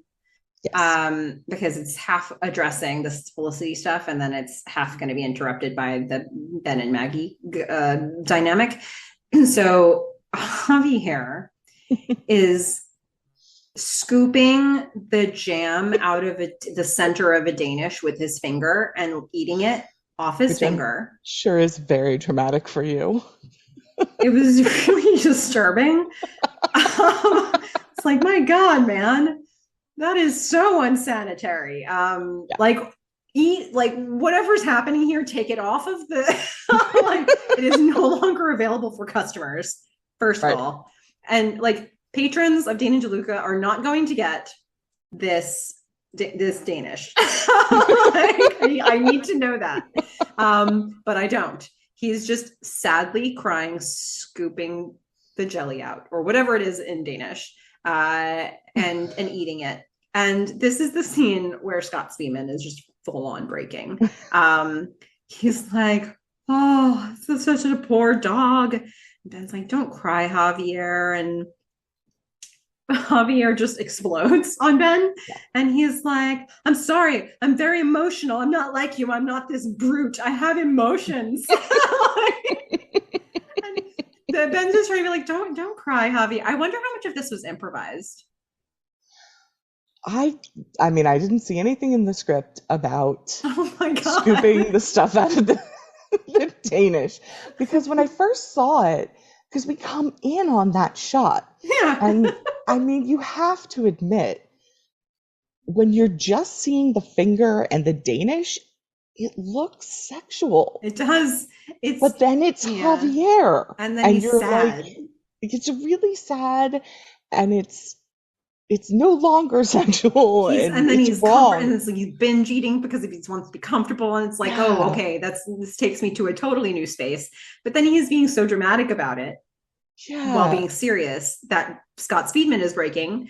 So it wasn't in the script. Not the donut part or the Danish part, no. Oh, I mean, this is one of the best scenes. Like, bonus points in this episode for this scene. What award can I give this? Like, best improvisation? I don't know. It's so brilliant. And just to see that before Scott Speedman has to flip around and have an incredibly uncomfortable scene, he has to deal with this guy. And like, he goes from basically stifling a laugh visibly for the whole part with Javier to then turning around and being in a really serious guilt feeling. So that was like, that was really funny to watch. And it made me, I guess it sort of took me out of the show for a second, being like, oh my God, Scott Speedman's laughing. But like, how could you not? I know. Javier does that so perfectly. Now let's go back to serious. Next time we're going to see Felicity and David. They're at David's apartment. And Felicity is fessing up. She's like, you know what? I was using the dog as an excuse. You're right. And then she gets into why. Basically what David's been needing to and wanting to know. Like she basically says, I have had relationships, but I had sex one time with a guy I barely knew. And for me, this would be like my first time. And, in terms of really like having a relationship and knowing the person. And so now David has context. Yeah. And he has, I think, a great reaction. Mm. He says, like, I care about you. And if you're not ready, that's fine. And he grounds it in something personalized to him too. He's like, look, it's not like I was looking for this relationship. Like I was coming off of something really bad myself. And I'm spending time with you. I'm enjoying getting to know you. And if that's what this is right now, that's fine. And I think it makes it a very believable, very personalized way of him taking this pressure off of Felicity. Yeah, which is exactly what she needed. The show built all this pressure up in her head, her thinking she has issues now, and there's just so much pressure around it. And he, in a very kind and I think empathetic way, says, I'm really just interested in you in this relationship. It's not like I'm trying to force myself on you. Mm-hmm. And then Felicity's like, great. She looks really relieved. Thank goodness. Now they kiss and they both seem to be into it. And then she's like, okay, I'm ready now. Yeah. Now that there's no more pressure, and I will say here, the kissing starts getting better. It's more passionate. And what I was hearing, I don't know what music they were playing on the DVDs, but it was sort of this 90s, a little bit dark, but kind of still like sex music. And it continues all the way through the end. This one on the DVD was like this. Somebody turns you on. Female voice. Yeah. Interesting. Okay. It was kind of poppy. Mm-hmm. Yeah. Okay. So this was definitely like a 90s darker type feel, but it was still like mood. It was still the mood, and it's still cringy for me because even though it is getting more passionate at this point, I can't get it out of my head. I can't get out of my head that they're related. Okay. Ooh, all right. Well, but we do have a wonderful moment here where, at least we don't have to see it. It's a little bit like Elena and McGrath for me. We don't have to see it. Goodness, that's really extreme. Hey, at least Elena and McGrath weren't related. And here it's a very nice fade out to Mr. Gorilla. So we get to see Mr. Gorilla. Yeah, who is watching them. But anyway, so then we're going to go to, if you found that creepy, now we're going to go to Noel, who's now having a conversation with Felicity next day. They're eating, or there's kind of having a lazy morning, and Noel is like, is it gone? Yeah. The mystery. She doesn't answer, but he knows. Well, she says it was good. He asked how it was. She said it was good. And this still had the sex music going on. It was still the same music. Yeah. And same with the DVD version. Somebody turns you on. But then it kind of goes like a little like electronica at that point. Noel then puts the icing on the cake here. Now you and I have something that you and David don't. Oh no. I know. But they both give each other this look after he says that. That's kind of like, yeah, I guess I kind of wonder what it would be like to be with you. And I'm thinking about it now. And no, Ruby. Okay. Ruby. Yeah, again, it's not Noel's finest, but then again, we have seen Noel not be great, and he's been a lot better this season. Mm-hmm. But like creepy Noel is coming back. Yeah. So I'm not loving that moment. Yeah. Well, okay. let's go from this storyline. There's two other storylines that don't have anywhere near as much meat to them, but there's something there for Ben and Maggie. Mm-hmm. And then we can talk about Sean and Julie. Or maybe we roll all of them together because there are a couple of I'd roll scenes them that, together. yeah. So with the Ben and Maggie stuff, if you don't remember where we left off, Ben now knows that Maggie is married. Mm-hmm. And we don't really know what's going to happen from that, right? So then we get to this episode, and in the middle of that, it seems like every time Ben and Javier are having some sort of conversation at Dean and Luke, they're going to be interrupted by some member of Maggie's family, whether it be her or somebody else. So the first time, as Javier is worried that Mami hates him for even considering bringing a dog into the home. And he's now talked about how he's, an animal psychic, like Dr. Eliza Doolittle. He starts singing a song, I guess, from My Fair Lady. I don't know. I don't like musicals, so you can confirm that, Fish. Okay. So he's in the middle of making a spectacle of himself and Dean and DeLuca, and Maggie is now standing behind him. And Javier does the tisk, tisk, tisk, tisk, and he says, Benjamin. Okay, now that brings us back to Maggie's first interaction with Ben.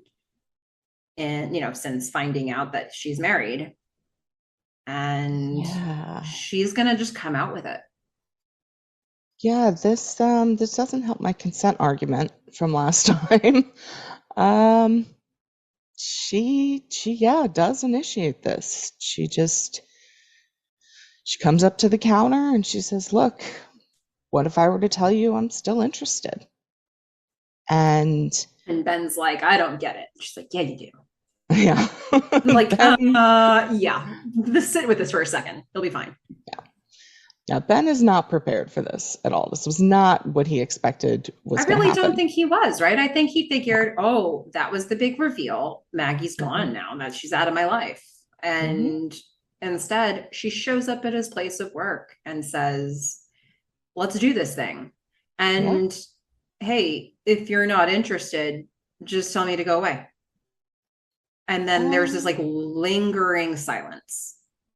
Yeah, it's not a super long silence because, I mean, he does get interrupted. Like Ben does have to go do something. Mm-hmm. Yeah, Javier calls him away. Yeah, and so it seems like he's maybe not sure, but he also has to go deal with this other thing. Mm-hmm.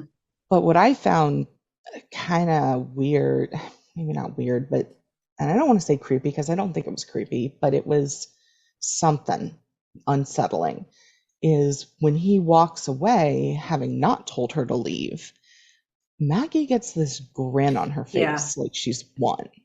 Yeah, she feels that the fact that he didn't instantly say, not going to happen, you scumbag, that he's basically gonna cave. Like she's, like you said, I think she thinks she's won because walking into that conversation, how did she know where his moral compass was? He could have been like, how could you? Like, you're married. You're the worst. Like these are things he could have said. And that could have very easily been this conversation.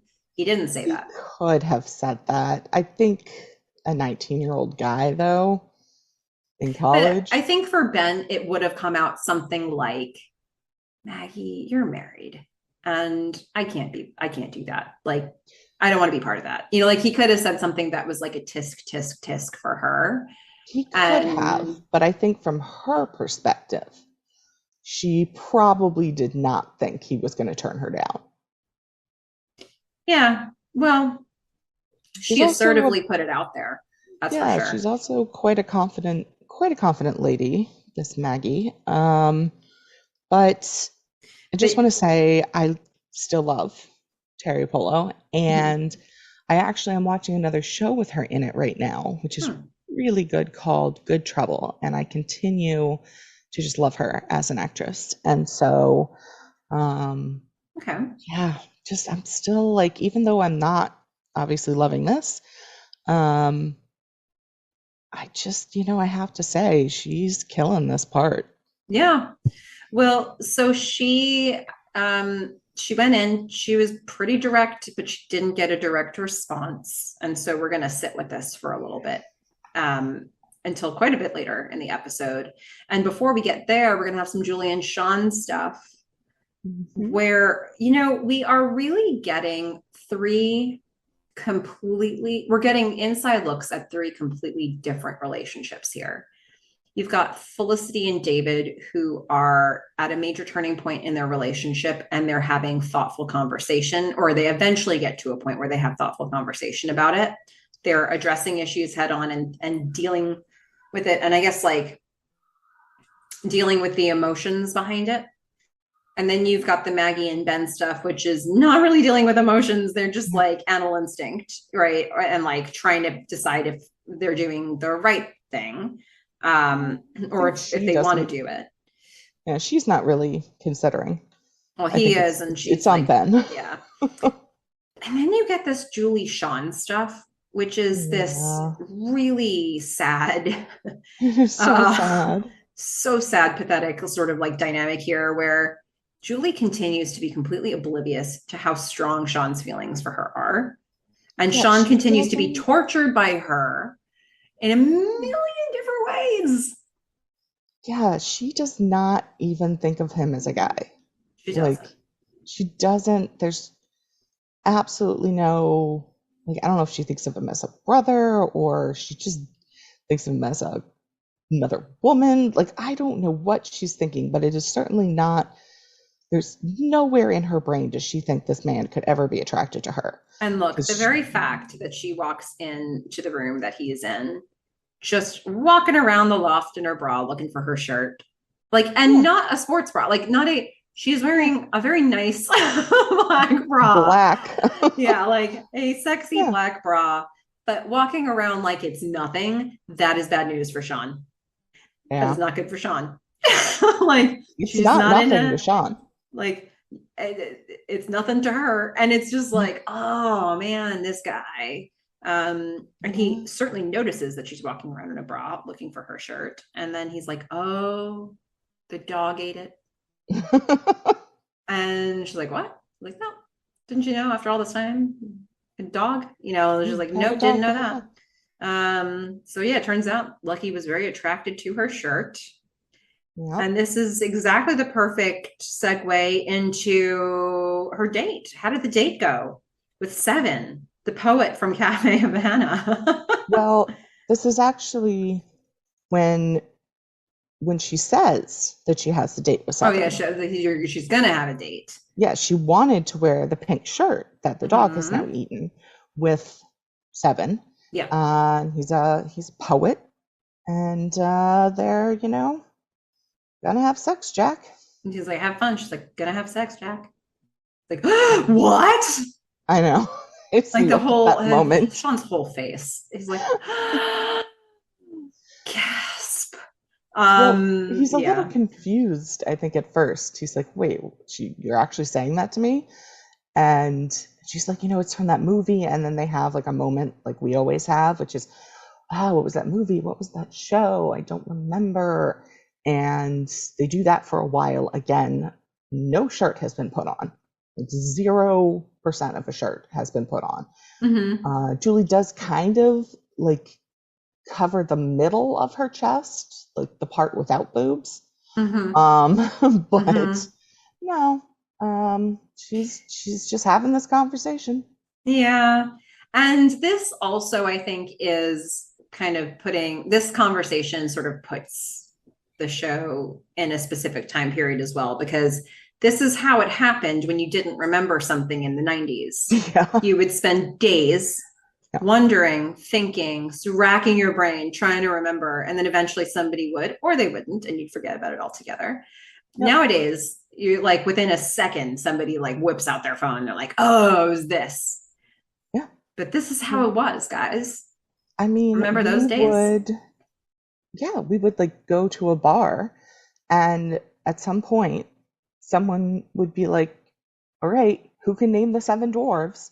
And then you'd spend the rest of the night like trying to Yeah. figure out what that last dwarf name is. Yeah. Okay, we This is got for sure how urban legends started, but like that, like things get twisted and you're like, how did this become this? It's like some people in the 90s were trying to remember something yeah. and they just eventually all agreed to an answer Oh. that sounded the most plausible. And Mhm. that was how we got information. That's how we did it. Mhm. Yeah. That was our Wikipedia. It was just us sitting around trying to figure it out. Mm-hmm. So, okay, we have some other stuff happen in the show that we've already covered, but then we're going to get to the next Sean and Julie scene, which is post date, middle of the night. Sean has had a wild night binging on smoothies and snacks.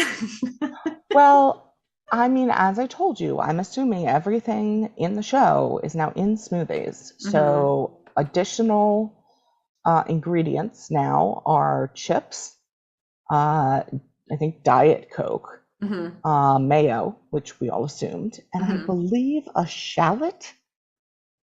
Was there a Mm-hmm. shallot towards the end of that? I think I don't all of know, that. but And I'm also assuming that there's turkey. so I did notice. I mean, I'm assuming that he used some of that stuff to slather smoothies onto as part of his meal. Um, Ah, am I correct in thinking that in the middle of the table there was a giant industrial sized container with the smoothies packaging? I did not see that if there was. It looked like you couldn't see the full label, but there was a label that says SMOO. Huh. And so I thought to myself, how does this man have this is not the first step in an invention process where you have like the logo and the full container and the full packaging and like an industrial size of it.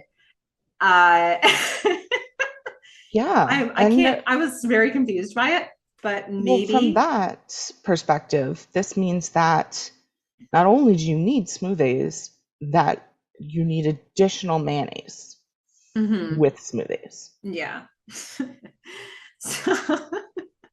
Okay. it's a good point. So Julie interrupts this disturbing scene with Where Sean Sean's being asleep on the asleep. couch. And Julie wakes him because she remembered the movie Hmm. in the middle of the night and she's going to let him know it. And she wakes him up, and the first thing he says is jerky. Yep. Which I'm assuming, again, is in smoothies now. So Or it is just what not vegan. what he had smoothies It's on, not maybe. vegetarian. Yeah. So she remembers the movie. That's why she's woken him up. It's Hmm. 48 hours. She's like, remember? Like, we're gonna have sex, Jack. And then now he remembers it. And so they're both just saying, we're gonna have sex, Jack. No, it's all good. And then he's like, hey, how was your date? Yeah. Like the reason for my binge fest. How was that? She's like, it's okay. Yeah. It's all right. It's your Nothing to basic write average home date. with a guy Yeah. named Seven. Yeah. And now, as much as Sean wants to get into it because this is his opening, this is the moment, right? Julie's Yeah. free for a hot minute. There you And go. nope, Ben's going to interrupt because he needs to talk to Sean. He needs Sean's wisdom He's stat. freaking out. He's And freaking we out about as much as we've know, ever seen Ben freak out. yeah, we know how good Sean's advice is. Oh, Ben, he must be so desperate. So Ben is like, has now made Julie leave the room, which Sean really that was not his preference. If there were No. two people in this apartment and he could talk to one, he wanted to be talking to the other one. Yeah. But here he is, a conversation with Ben where Ben needs advice about Maggie and Sean simply can't focus. No. I mean, he's really distracted. I mean, Ben is not sure about this. This is an ethical problem for him. But on the other hand, she's hot, so, she must not be happy with her husband, so who really cares? Look, he needs Sean's advice here. Yeah. Because on the one hand, he should not be breaking up a marriage. On the other hand, he wants to have sex with her. Yeah. And so this is a conundrum. And Sean was supposed to help him fix it, but Sean just backs out of this conversation. He's like, sorry, too preoccupied, can't do it. Nope. Mm-mm. Nope. Distracted by the Julie. Ben is now going to not have the advice that he needs, which is unfortunate because the next time we see Ben, he's walking back to his apartment from wherever he just was, and Maggie is camped outside waiting for him. Oh. Oh boy. See, I thought he was going to work because it looked like the same place that Felicity told him off, and he was just in his apartment. Felicity told him off. I actually pulled a screenshot of that for Instagram. What did it say? It was like student affairs office or student. It was yeah. I have to find that picture. But it said it looks like an administrative building. Yeah, this looked like, there's just concrete there. So I don't know why. I guess because he was like, we just saw a scene of him in his apartment. I thought he was on his way to Dean and DeLuca, but it doesn't really matter because I had already written down stalker when Maggie says, hey, I'm just gonna, call this out for everyone who's still thinking about stalkers. I'm not trying to stalk you. I'm going to answer our question really quick. It's the administrative services building that Felicity broke up with him in front of. So that to me is just straight up administrative building. So that's not, he was walking in, it wasn't the same building. I thought he was walking to the outside of the loft, but could be another building. But yeah, you're right. Maggie calls out the stalker thing. She's like, I'm not actually, look, I know it seems like I'm a stalker here, but I'm not realizing that like, that's not a no-go zone for Ben. Like, that's actually still fine, but she wants to be clear. Yeah.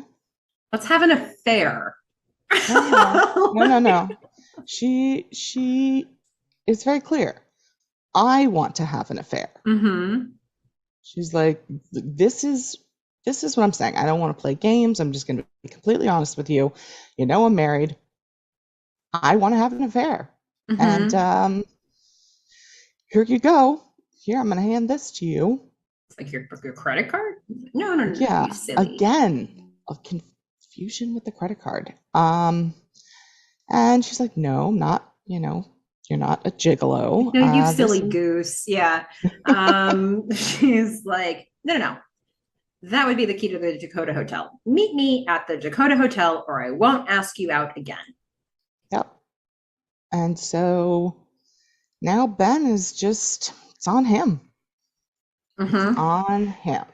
Yeah. And the next scene with him in it, and it was a really short scene, we just see him laying down, kind of playing with this hotel key.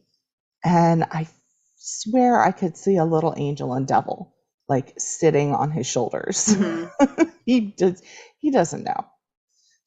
He's gonna make up his mind. Mm-hmm.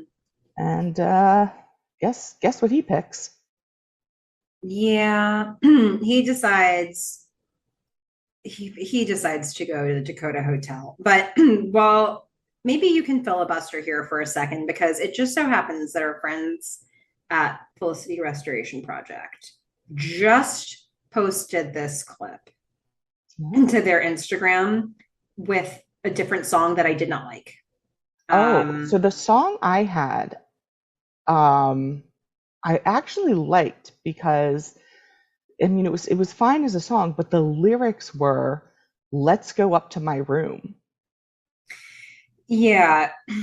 So I don't have in front of me what song was played on the DVD, but in the restored version from Felicity Restoration Project, this scene, both the part where Ben is thinking and the part where Ben goes to Maggie's room and the part where they're having where they're having foreplay, the whole thing was underpinned by the song Jungle Fever by Chaka Chaz, which it makes the whole thing feel like I think it was a perfect musical choice for when they're getting it on.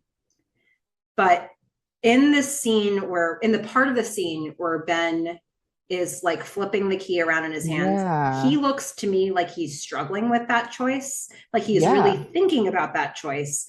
And I think to underpin the whole thing with the same like hot, let's get it on music makes it seem like he wasn't thinking that hard about it. And I think he was. I agree because the song Let's Go Up to My Room didn't start until after he went up to the hotel room. Yeah. Yeah. So this was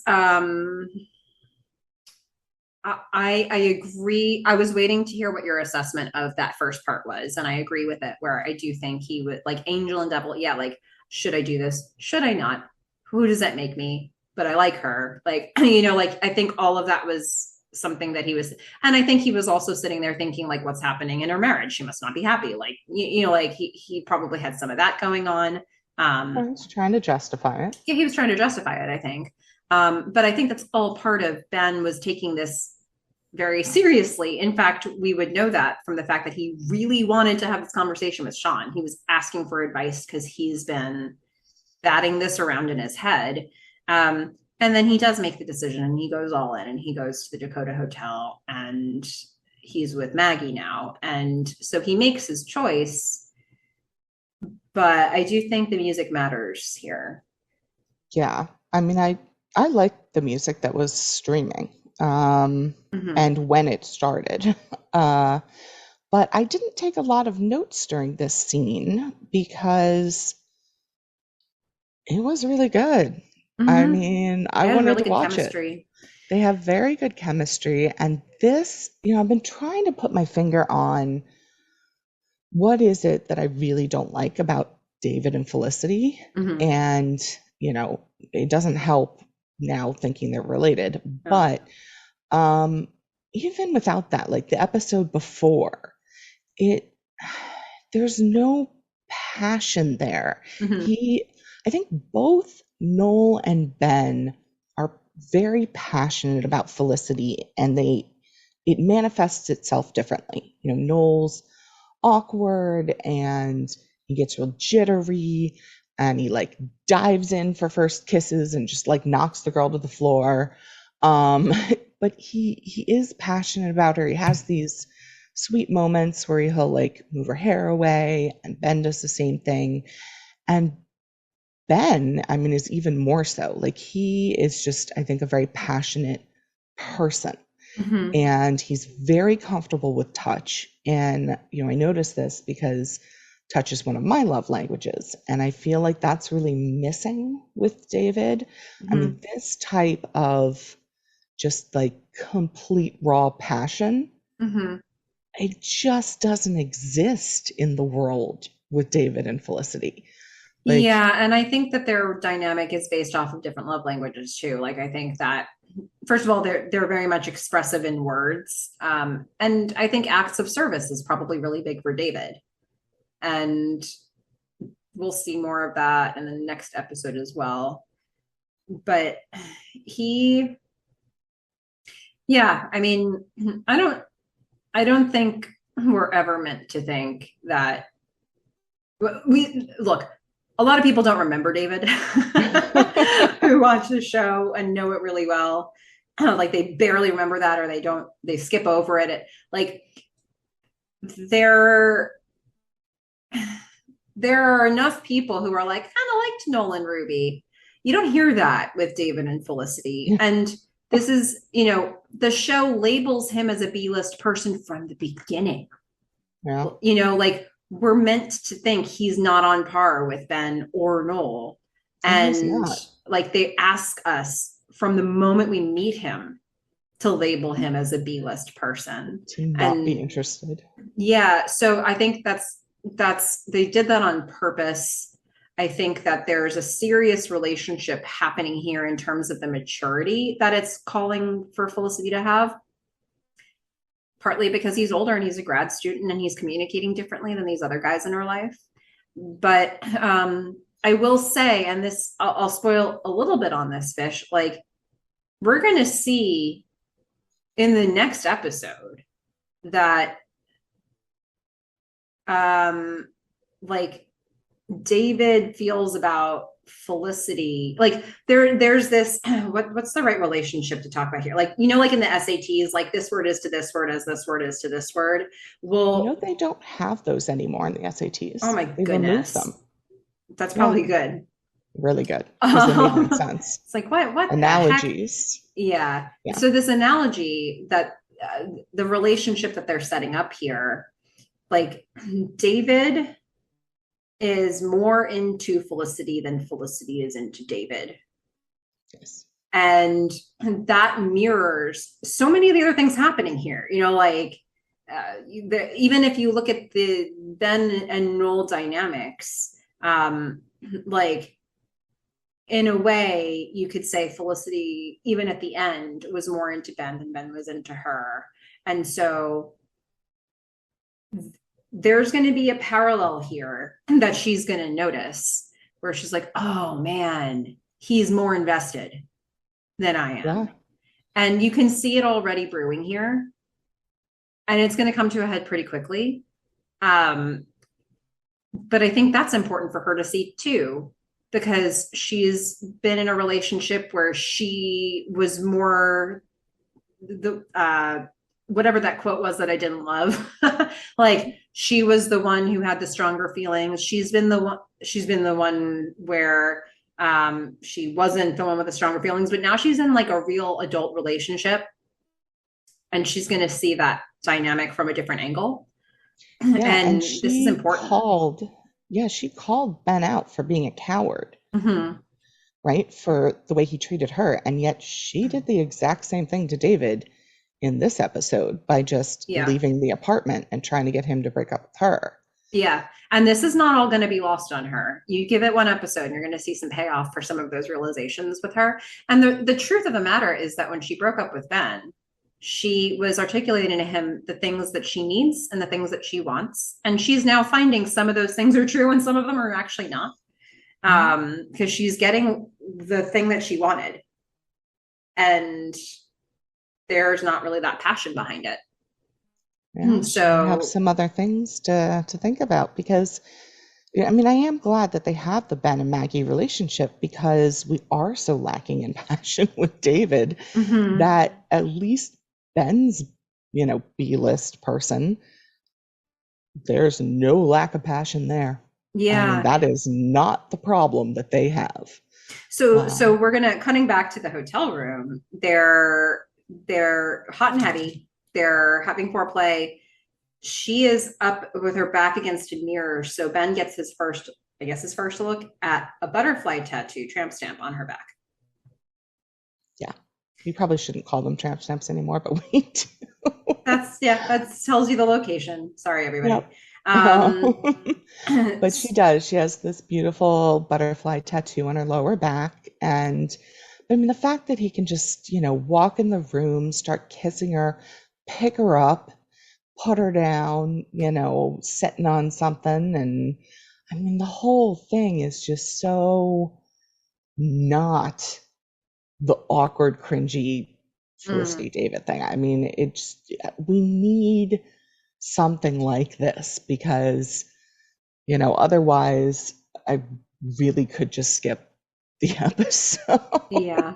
Well, it's interesting with the Ben and Maggie stuff that they're pretty economical about how they do it, but it kind of everything they show you means something here or is going to be used in the next scene. That with that, like it's interesting how everything weaves together very tightly, even though we don't have a ton of Ben and Maggie content. I apparently I'm trying to smash their names together and make men, which is unfortunate because I've said it twice now. That's not a thing. Well, men and baggy, neither one of these two. I guess you're right. Yeah, yeah. So, because the next time we're going to see them is after they've had sex, they're in bed. Maggie, as she does, is on the phone having a serious work conversation, getting things done. Ben is being goofy. I don't know that goofy is the right word. I mean, they're laughing together. He's distracting her with little kisses and, it's I don't know. It's what you do, Mm-hmm. when you're being intimate, Yeah. and she's on a call, and he's just trying to distract her, just trying to, see what's going on, and Yeah. then unfortunately he gets a little curious. And he opens up her, was it a wallet? Yeah. Um, and he sees her license and he, Hmm. laughs uproariously but silently at the silly photo that he sees. But he keeps flipping, and there's a picture of her and her husband. Two pictures. Yeah. And it's a sobering moment. You can see on his face, like, whatever agreement he came to himself, like, with when he was thinking about going to the hotel room. He was putting this other guy away. Hmm. And then here he is, right there in front of him. Right there. And it's important that we have this moment, not only to see how it's very sobering to Ben, but also he now knows what this guy looks like.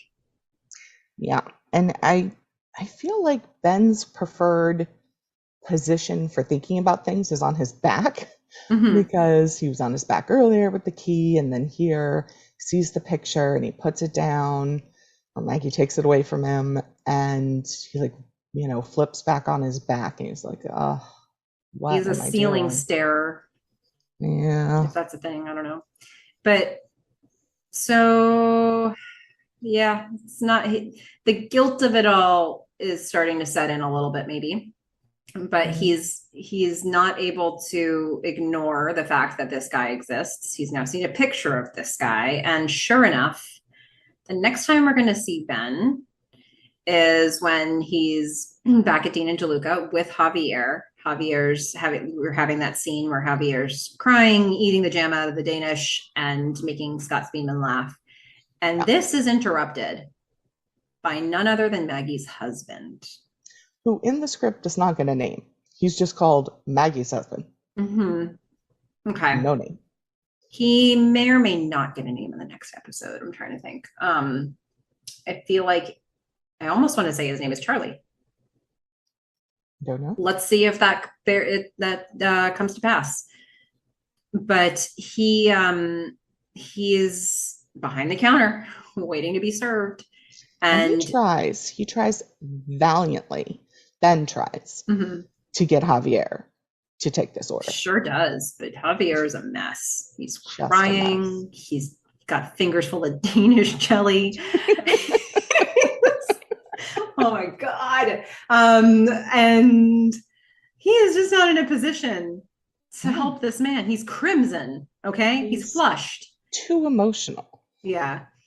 So Ben, who wants to be anywhere but here, now has to help Maggie's husband, who, if it couldn't get any worse than that, the reason Maggie's husband is there is that he wants to get a cake for their anniversary. And any chance you could put a butterfly on it? In frosting, because she loves them. And Ben knows that. Ben knows that too. He has intimate knowledge of this. Yes, and he will not look at the unnamed husband, who might be called Charlie. He cannot meet eyes with the man he has, I guess, for lack of a better term, cuckolded. Yeah.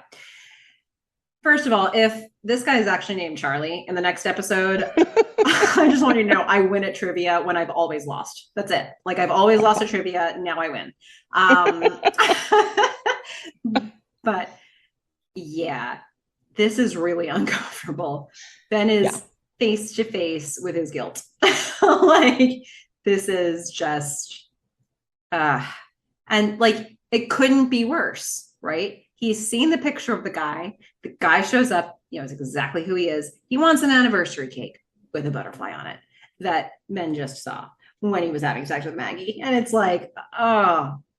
Yeah, and I love how it's not defensive or righteous, but Ben gets really weird with this guy. He's like, I'd like a cake. And Ben's like, you want me to get you a cake? Yeah. And he's like, can you put a butterfly on it and frosting? And he's like, you want me to frost the cake? And the guy's like, right. Well, I don't know. Might be you. It could be someone else. I just want to order it. You're absolutely right. It was an unnecessary tone for the average conversation with a stranger customer. Yeah. But he has no context for the No. fact that Ben actually, there's just a lot of baggage here, man. Yeah, Ben is feeling bad. Ben can't look him in the eyes. Ben is looking down. He is not feeling good. Oh, Benjamin. Yeah. And we're gonna leave him squirming right there. Yeah, that's it. That's all we get. That's all we get with this relationship for this episode, but it's plenty. It's plenty for us to think about, that's for sure. So I think we've set up we've set things up with all of these relationships. We'll just see how it keeps unfolding. We're still in the build up to get a payoff, but we're going to get some payoffs in the next episode. So I think that the next one's fun. I like it. All right. Is there anything else with the main part of this episode? I don't think so. All right. So I'm looking forward to the next one. So the question I have for you, Fish, do you have any censorable lines in the "What the glove did they say" section? What the glove did they say? That was perfect. I do. I will say this was another one of those episodes that had a lot of short dialogue, so it makes it a little hard. But I did find 3. So we've had our little song, our opening song for the segment of WTG. I'm not going to do these in order of how good they are because I think they're all roughly the same. So, lowering expectations. The first one is Noel when he meets Lucky. And he says, "Oh, it's amazing. Looks just like Woofy, my neighbor's in Boston. I loved Woofy. I mean, I was allergic as hell. 2 minutes with Woofy and my eyes would puff up, my face would break out, my windpipe would just like shut down. I finally get to play with Woofy."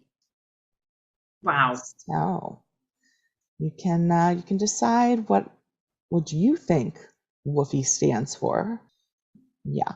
Yeah. Okay. Okay. And then what I'm thinking about it's standing for. Ooh. Yeah. So number 2, we've got Sean, and this is when Julie, is tits out, coming out, and he's got to explain what happened to her shirt. And he'd already said, "Didn't you remember we had a dog?" And then he says, "I'm kidding. Felicity brought over a stray dog, and he was just really attracted to your." It was weird. My gosh. Well, yeah. Something on the nose. Yeah. And the third one is Maggie shooting a shot with Ben. And she says, "That's the key to room 1125 at Dakota Hotel. And if I don't you tonight, I will never ask you out again. Oh. But I do hope to you." Ooh, literal. Yeah. Gosh. That's pretty much, subtext becoming the regular text. Pretty much. Yeah, that's what she really meant. We know. Yep. We know. Mm-hmm. Okay. Well, I've been look, we have so much listener feedback. So let's get into after you listen to this tape, you have to erase it. The segment we all know and love. Look, yes, we do. We have so much feedback that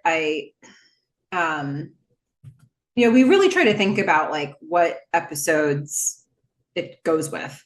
And I would like to say, I'm going to tease you all that we got a treatise on Felicity and Noel from the one and only Galina at Galinsky_.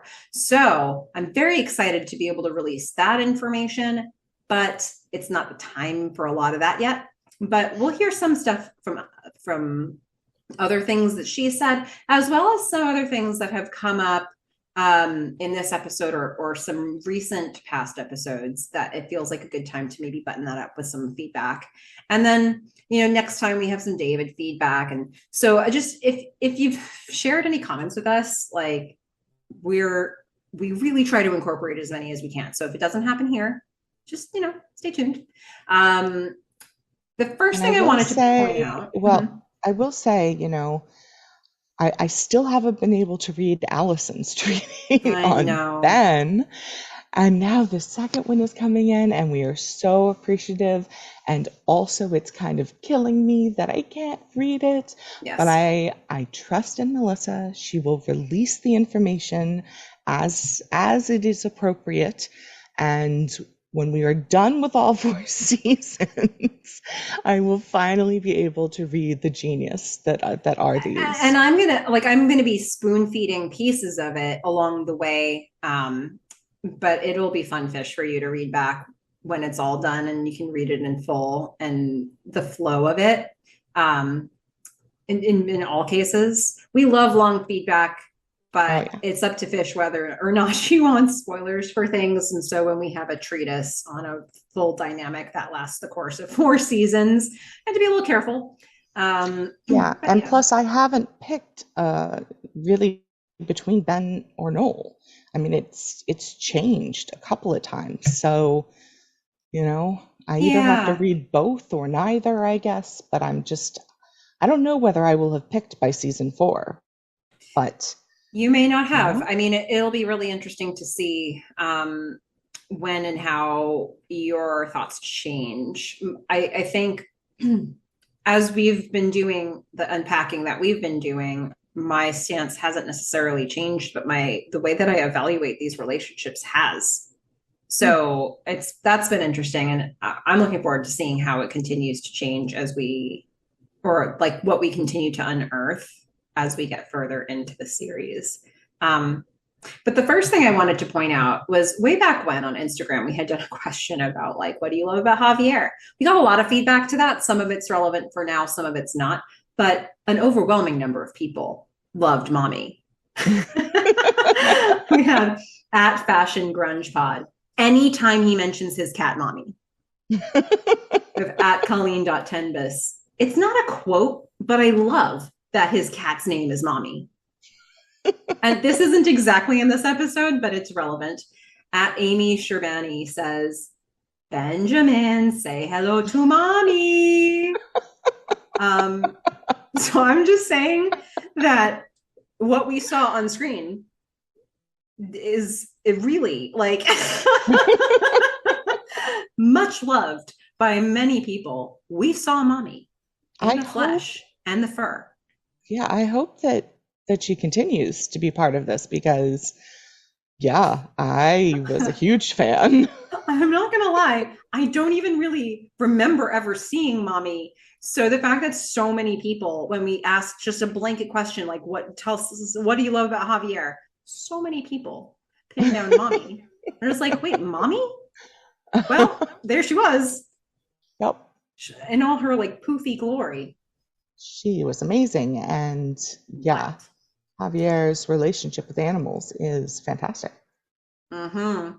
So another thing that we talked about recently, somewhat recently in the depths, we had asked a question on Instagram about whether people wanted to hear Julie's mean song about Felicity or not. Fish, I feel like you did.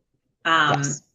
I was happy to have it be I felt like my imagination was better than hearing the song. And so first of all, at Felicity Restoration Project, it just so happens was about to post, it was basically, they were reading our post and they were like, you know what? They actually had a line from the song in the trailer for the episode or the preview for the episode and the commercials.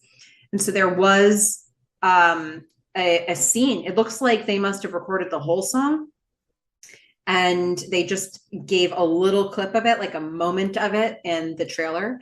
And it was Felicity looking absolutely disgusted, as Julie says. What was she saying?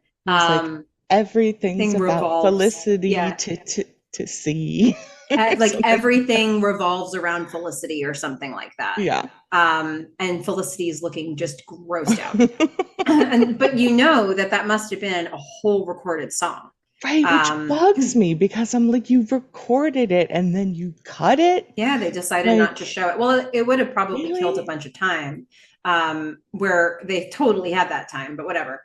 I would have taken the song over the story about Noel projectile vomiting.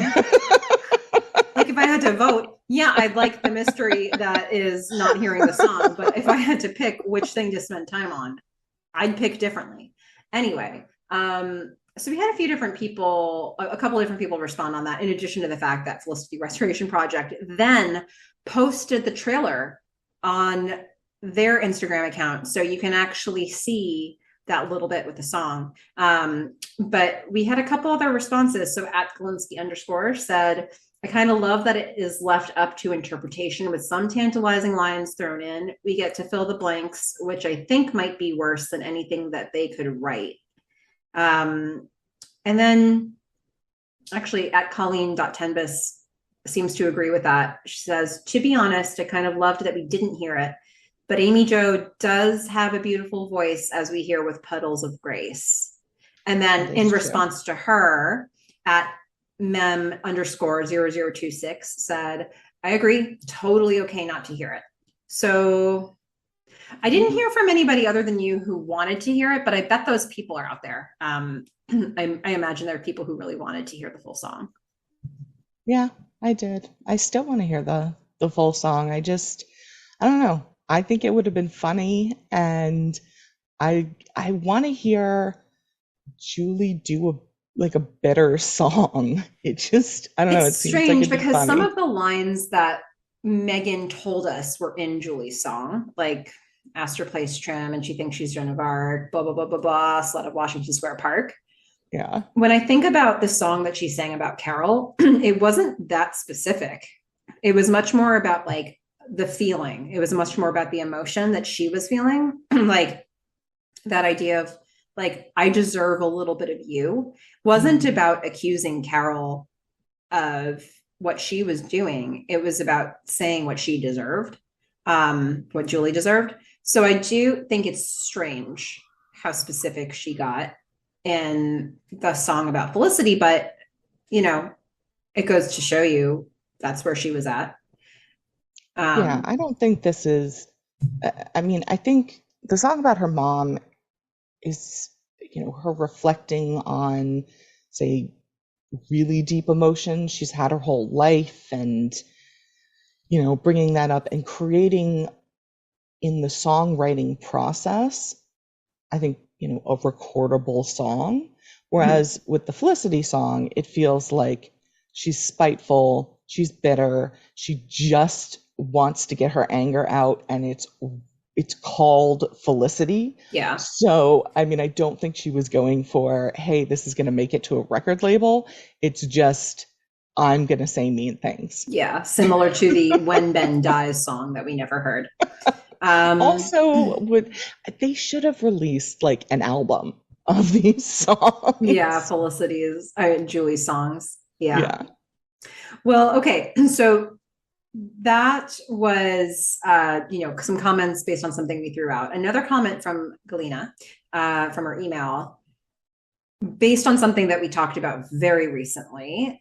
She says, I will say on the awkward opening scene of Crash, while I completely get your takes on it and have no idea why they were all having a candlelit dinner, I kind of love the awkwardness that ensues after Elena tells them that each of them is thinking of the other, Felicity and Noel. Maybe it is just because I love Felicity and Noel as a potential couple or anywhere where they're interacting, but there is a particular type of tension that is presented in young adult shows. And I think that Kerry Russell and Scott Foley nail that awkwardness. I guess it just worked for me. So we perhaps didn't celebrate the awkwardness, but Galina does. She asks us, celebrate the awkwardness. This is what young adult dramas do. I mean, that episode was all about living in the awkward. So that's what it was, kind of start to finish. And And we did talk a little bit about the types of awkward, that I like awkward when it's sort of foisted from one character onto another for the first character's amusement. But not so much when it just kind of occurs. And I don't know, I mean, it happened in this episode, I guess, a couple of times between Noel and Felicity, that they just had these awkward moments again because of Elena. Yeah. So I guess this is going to keep happening. I do hope at some point she sleeps with, both Noel and Ben, so we get to see the difference. But I don't know. I do enjoy some of the awkward, but I will say, like, this episode, it got really cringy, especially towards the end. Yeah. Like that weird look with it's situational for me. Yeah. I think that's fair. It's very fair. Well, yeah. That no, yeah. I don't even know what to tell you. Really, what do I even say? So much more of season 2 to see here. We have one more comment from Galena that I really wanted to share, even though it's a random thing to place into this one, but I'm just on a roll with Galena. So we had asked Fish, because we know that we've got people listening from all over the world. And one of the things we both expressed interest in is, like, the show Felicity does feel very nostalgic in terms of our own college experience and maybe the US college experience. But what is it like for people who are in other countries? And so Galena weighed in on that. She says, I wanted to briefly say that being from Australia, and in particular from Sydney, the biggest city in Australia, most of us just go to university in our home city. So I never moved away from home, and most of my friends didn't either. And I actually think that in watching Felicity, there was always a fantastical element to me of being in a dorm room away from home, forming connections to people quickly because of the proximity of them being in your life. I loved the way the show depicted college life, whether or not the rooms were accurately represented. They were not. We appreciate you, Galena. Most of them were not that large. Yeah. No. Although I did have one my sophomore year that was, my gosh, it was huge. But came complete with a rat. So that is, or mice, might have been mice. Yeah, I think that's interesting. I mean, I can watch stuff about, like, British shows about boarding school and still enjoy them. Or like I've watched like Dairy Girls, or like I watch different shows from either high school or college from different countries, and I still find it interesting just for the human relationships, and people do kind of go through some of the same stages in life or questions about themselves or drama or whatever it is. So I can see other people enjoying it. I do wonder, I mean, if she stayed home the whole time and there was no dorm, I feel like the dorm experience it's definitely something to be experienced, because it's so different living, in an apartment or even having a roommate, like, after college. Like, the dorm experience, I feel like, is a very specific experience, and probably is very different from the British experience of going from boarding school into university. Yeah. I will say that I would be a totally different human today if I hadn't dormed away in college. Yeah, absolutely. And I really needed that experience to develop as a human. And that is a thing, when I'm thinking of what I mean by that, it's specific to me in what I needed in my own development, but that was what it was that I needed. I needed to have some separation and some autonomy, and to live with my peers. Living with my peers was really important, and building those social relationships was really important for me. But I think that's probably true for a lot of people. Yeah, because you experience one thing growing up, right? And you've Mm-hmm. got your family. And then when you're put in a situation, not just with, say, one roommate or people you're working with, but you're really living with a large number of people your age and you get to know them. Um, to me, it was this kind of revelation of, oh, there are other ways to live. Yeah, that's exactly like the idea that, oh, this is what my normal is. This is what your normal is. This is what your normal is. Oh my gosh, we all have completely different versions of what normal looks like. And that Yeah. was true for everything. It was about your routine. It was about your customs. It was about like how you communicated. Everybody came in with their own set of practices of what they were good at, what they were bad at, what was normal for them, and you end up being exposed to so much new information. And you may be somebody who like maybe one of those pieces of information was like the missing link for you. For me, like 3,000 pieces of that information were the missing link for me. So I was just like, my brain exploded my freshman year. But I think everybody probably has something that they see that's like, oh, that's what I needed to know. And you like reframe a lot of information from your pre-college days by doing that. Yeah, and I'll just mention it again here because I'm watching it and really liking it. The show Good Trouble is it's about two sisters who move into a communal, no, an intentional living space or something like that. But it's Mm-hmm. basically communal living, Mm-hmm. and it's a little bit like a dorm. You know, people are of different ages, but you people eat together sometimes, you're like in and out of each other's rooms, you talk and you get to know the people, you're from very different backgrounds. What I like about it is that they do share kind of a common purpose, like they volunteer together and stuff like that. So there is like that intention to it. So I'm not saying I'm gonna like go off and live on a commune because that's not my thing. Mm-hmm. But there is something about communal living that I think is very special and is it's very different than like living in a condo because you don't really know your neighbors. Yeah. You can try to come together, but it's not the same. And an apartment is not the same Mm-mm. as a dorm room. Fish, can I tell you a story You can that has nothing absolutely to tell me. do with anything? Because we're already, I have no idea how many hours we've been talking, but it's been Uh, a lot. Those are the Who best. Those cares are if we the talk about? best stories. So, we in my freshman dorm, our floor was all freshmen except for we had a sophomore who was our resident counselor, and which is, the show Felicity calls it a resident advisor, same thing. But then we also had Brad the junior, who his name was Brad and he was a junior. And Brad the Wow. And junior, you guys were very creative. Brad the junior, I have no idea how Brad the junior got roomed in a dorm with all freshmen. Brad the junior had a girlfriend.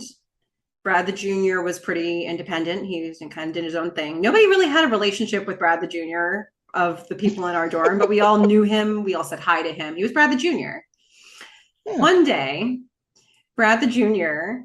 was coming back home from wherever he was, and he was on the phone with his girlfriend.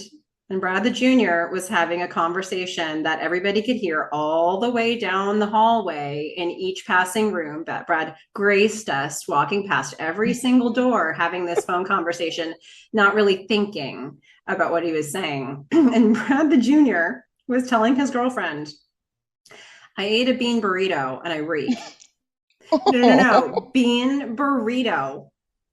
Bean burrito. Can you hear?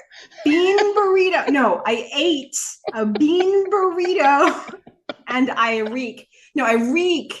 I smell really bad. And he just keeps going.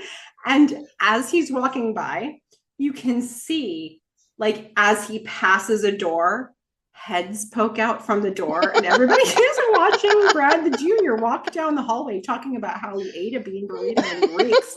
And by the time he got all the way to his room, every single door had heads of people who live in it poking out. All of us were like, what happened? What just happened? And we look at each other and we all collapse to the ground laughing.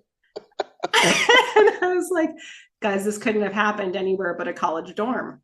Exactly. That's the magic of the college dorm. I am elated that I was able to tell the story. I can't even tell you.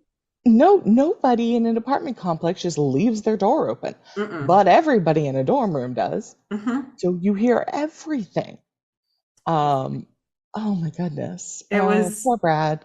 So none of you could smell him though. None of us could smell him. I second this. Like the only reason we knew he reeked was that he was saying it, but he had wafted past all of our rooms and we didn't smell the bean burrito. It was like a moment of collective mirth for everybody but Brad. Yeah, we had the same thing, but not the same thing. We had our RC, and then we had one, I don't know if he was a sophomore or junior, but his name was Biko. Biko the junior. Biko the sophomore. That doesn't sound Yeah, we just all called him Biko because that was his name.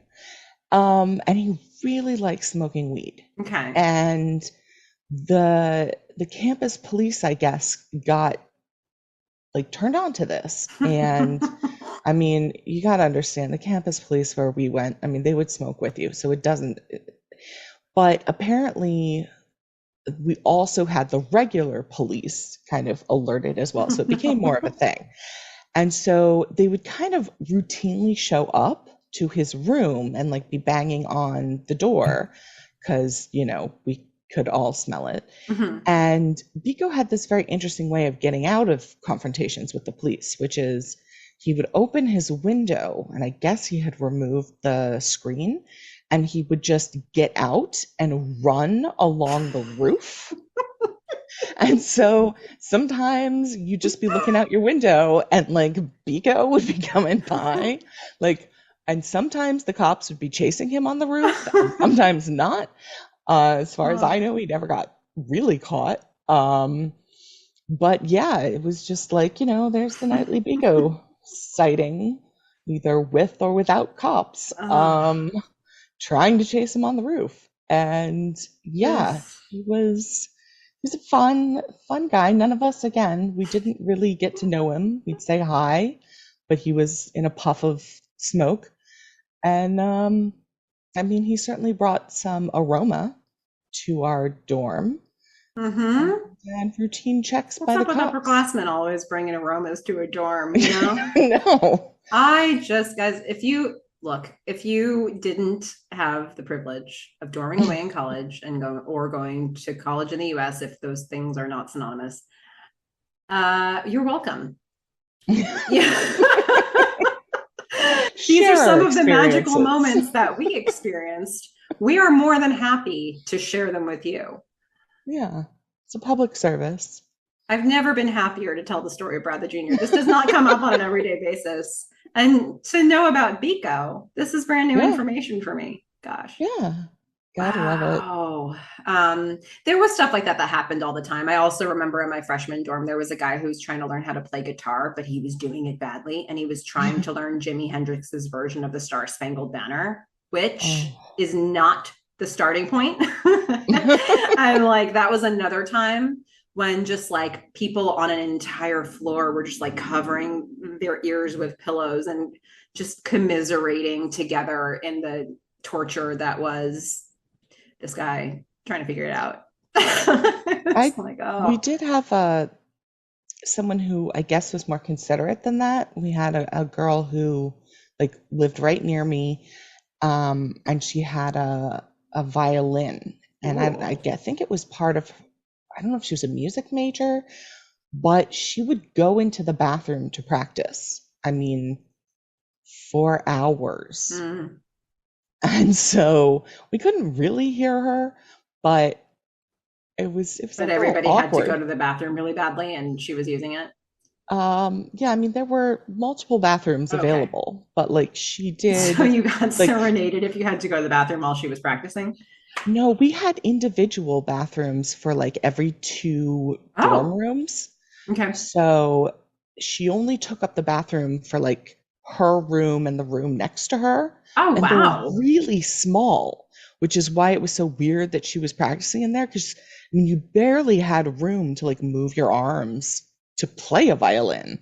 Hmm. And I just felt bad. Like you had to be stuck in the bathroom all the time, Yeah. like practicing your violin.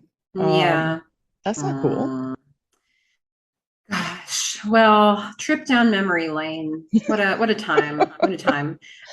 Should we get back to talking about Felicity? Yeah, we should probably do that. So all I of you think who didn't skip ahead, if you're still listening.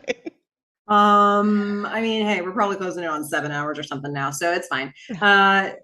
Let's rate the episode. And I've asked you to jump in the last, I don't know how many times, but I'll start And I on haven't this been one. helpful at all.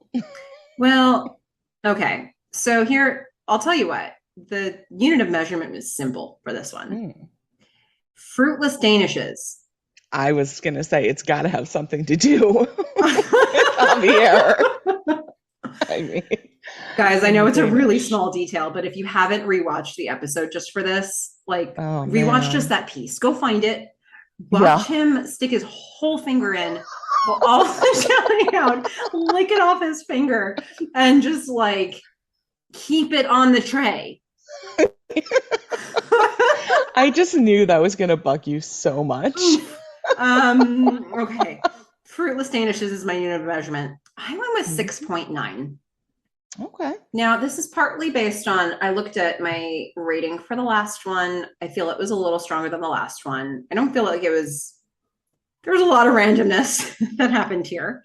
There are Okay. some threads that they're trying, like, there are some serious relationship dynamics that I think they conveyed accurately. And then there's a bunch of stuff that's completely arbitrary that they threw in to make those things happen. And so, okay. I think that they're telling a cohesive narrative in terms of the relationships. I still think they're building here. And so I did want my score to build from the last one, which was a 6.6 for the love bug. Um, and they're working towards a payoff, right? They had to give us an on-ramp for the next big moments. And we're still in that phase right now. And you have to remember, we're coming off of, at the end of season one, the beginning of season two. Those were huge, huge cliffhangers, huge like payoffs for those built moments. And they started from basically ground zero when, after episode 2 of this season, Felicity broke up with Ben. She's not with Noel. Everything we knew about the show has to be recreated. She's changed her look. A lot of people's relationships are in great tension. So we've been building, and I think we're in a place where there's some stability happening, and that's what my score reflects. Okay. Yeah, I mean, I know that you're definitely like more appreciative of the David relationship than I Mm-hmm. am because it does, I mean, when you reflect back on it and, see Felicity's growth and all of that, and you're thinking about that, I can see how it might be more interesting. But yeah, I just still find him super boring and this episode super cringy. Mm-hmm. So definitely gets dinged for that. It gets dinged for Elena, like just being way over the top in trying to push Felicity into having sex. Mm-hmm. And but it also had some like really great moments. Like I love when Elena called out Felicity for just dumping this dog on everybody. Mm-hmm. I love the fact that Lucky was a dog, and I was right. So, yay. Even though Ben didn't own him. And it gets major bonus points for Maggie and Ben's scenes, because hot. Loving those two, and all of the humor from Javier. I actually love the scene with the Danish. So I wanted to see, Maggie's husband eat the Danish. Oh my gosh. I know it upsets you, but really would have been Take just the Danish fine. off the tray if you're going to do that. I mean, he's too emotional to be thinking about he's that. Crimson. Yeah. Okay. So what did you rate this episode? So I would say, had it not had the Ben and Maggie stuff, I probably would have given it a 5.5, but it gets a whole bump up to a 6.5 with that included, plus all the Javier stuff and what's going on with, that look that Sean gave Julie once she walked away, just the longing in that look.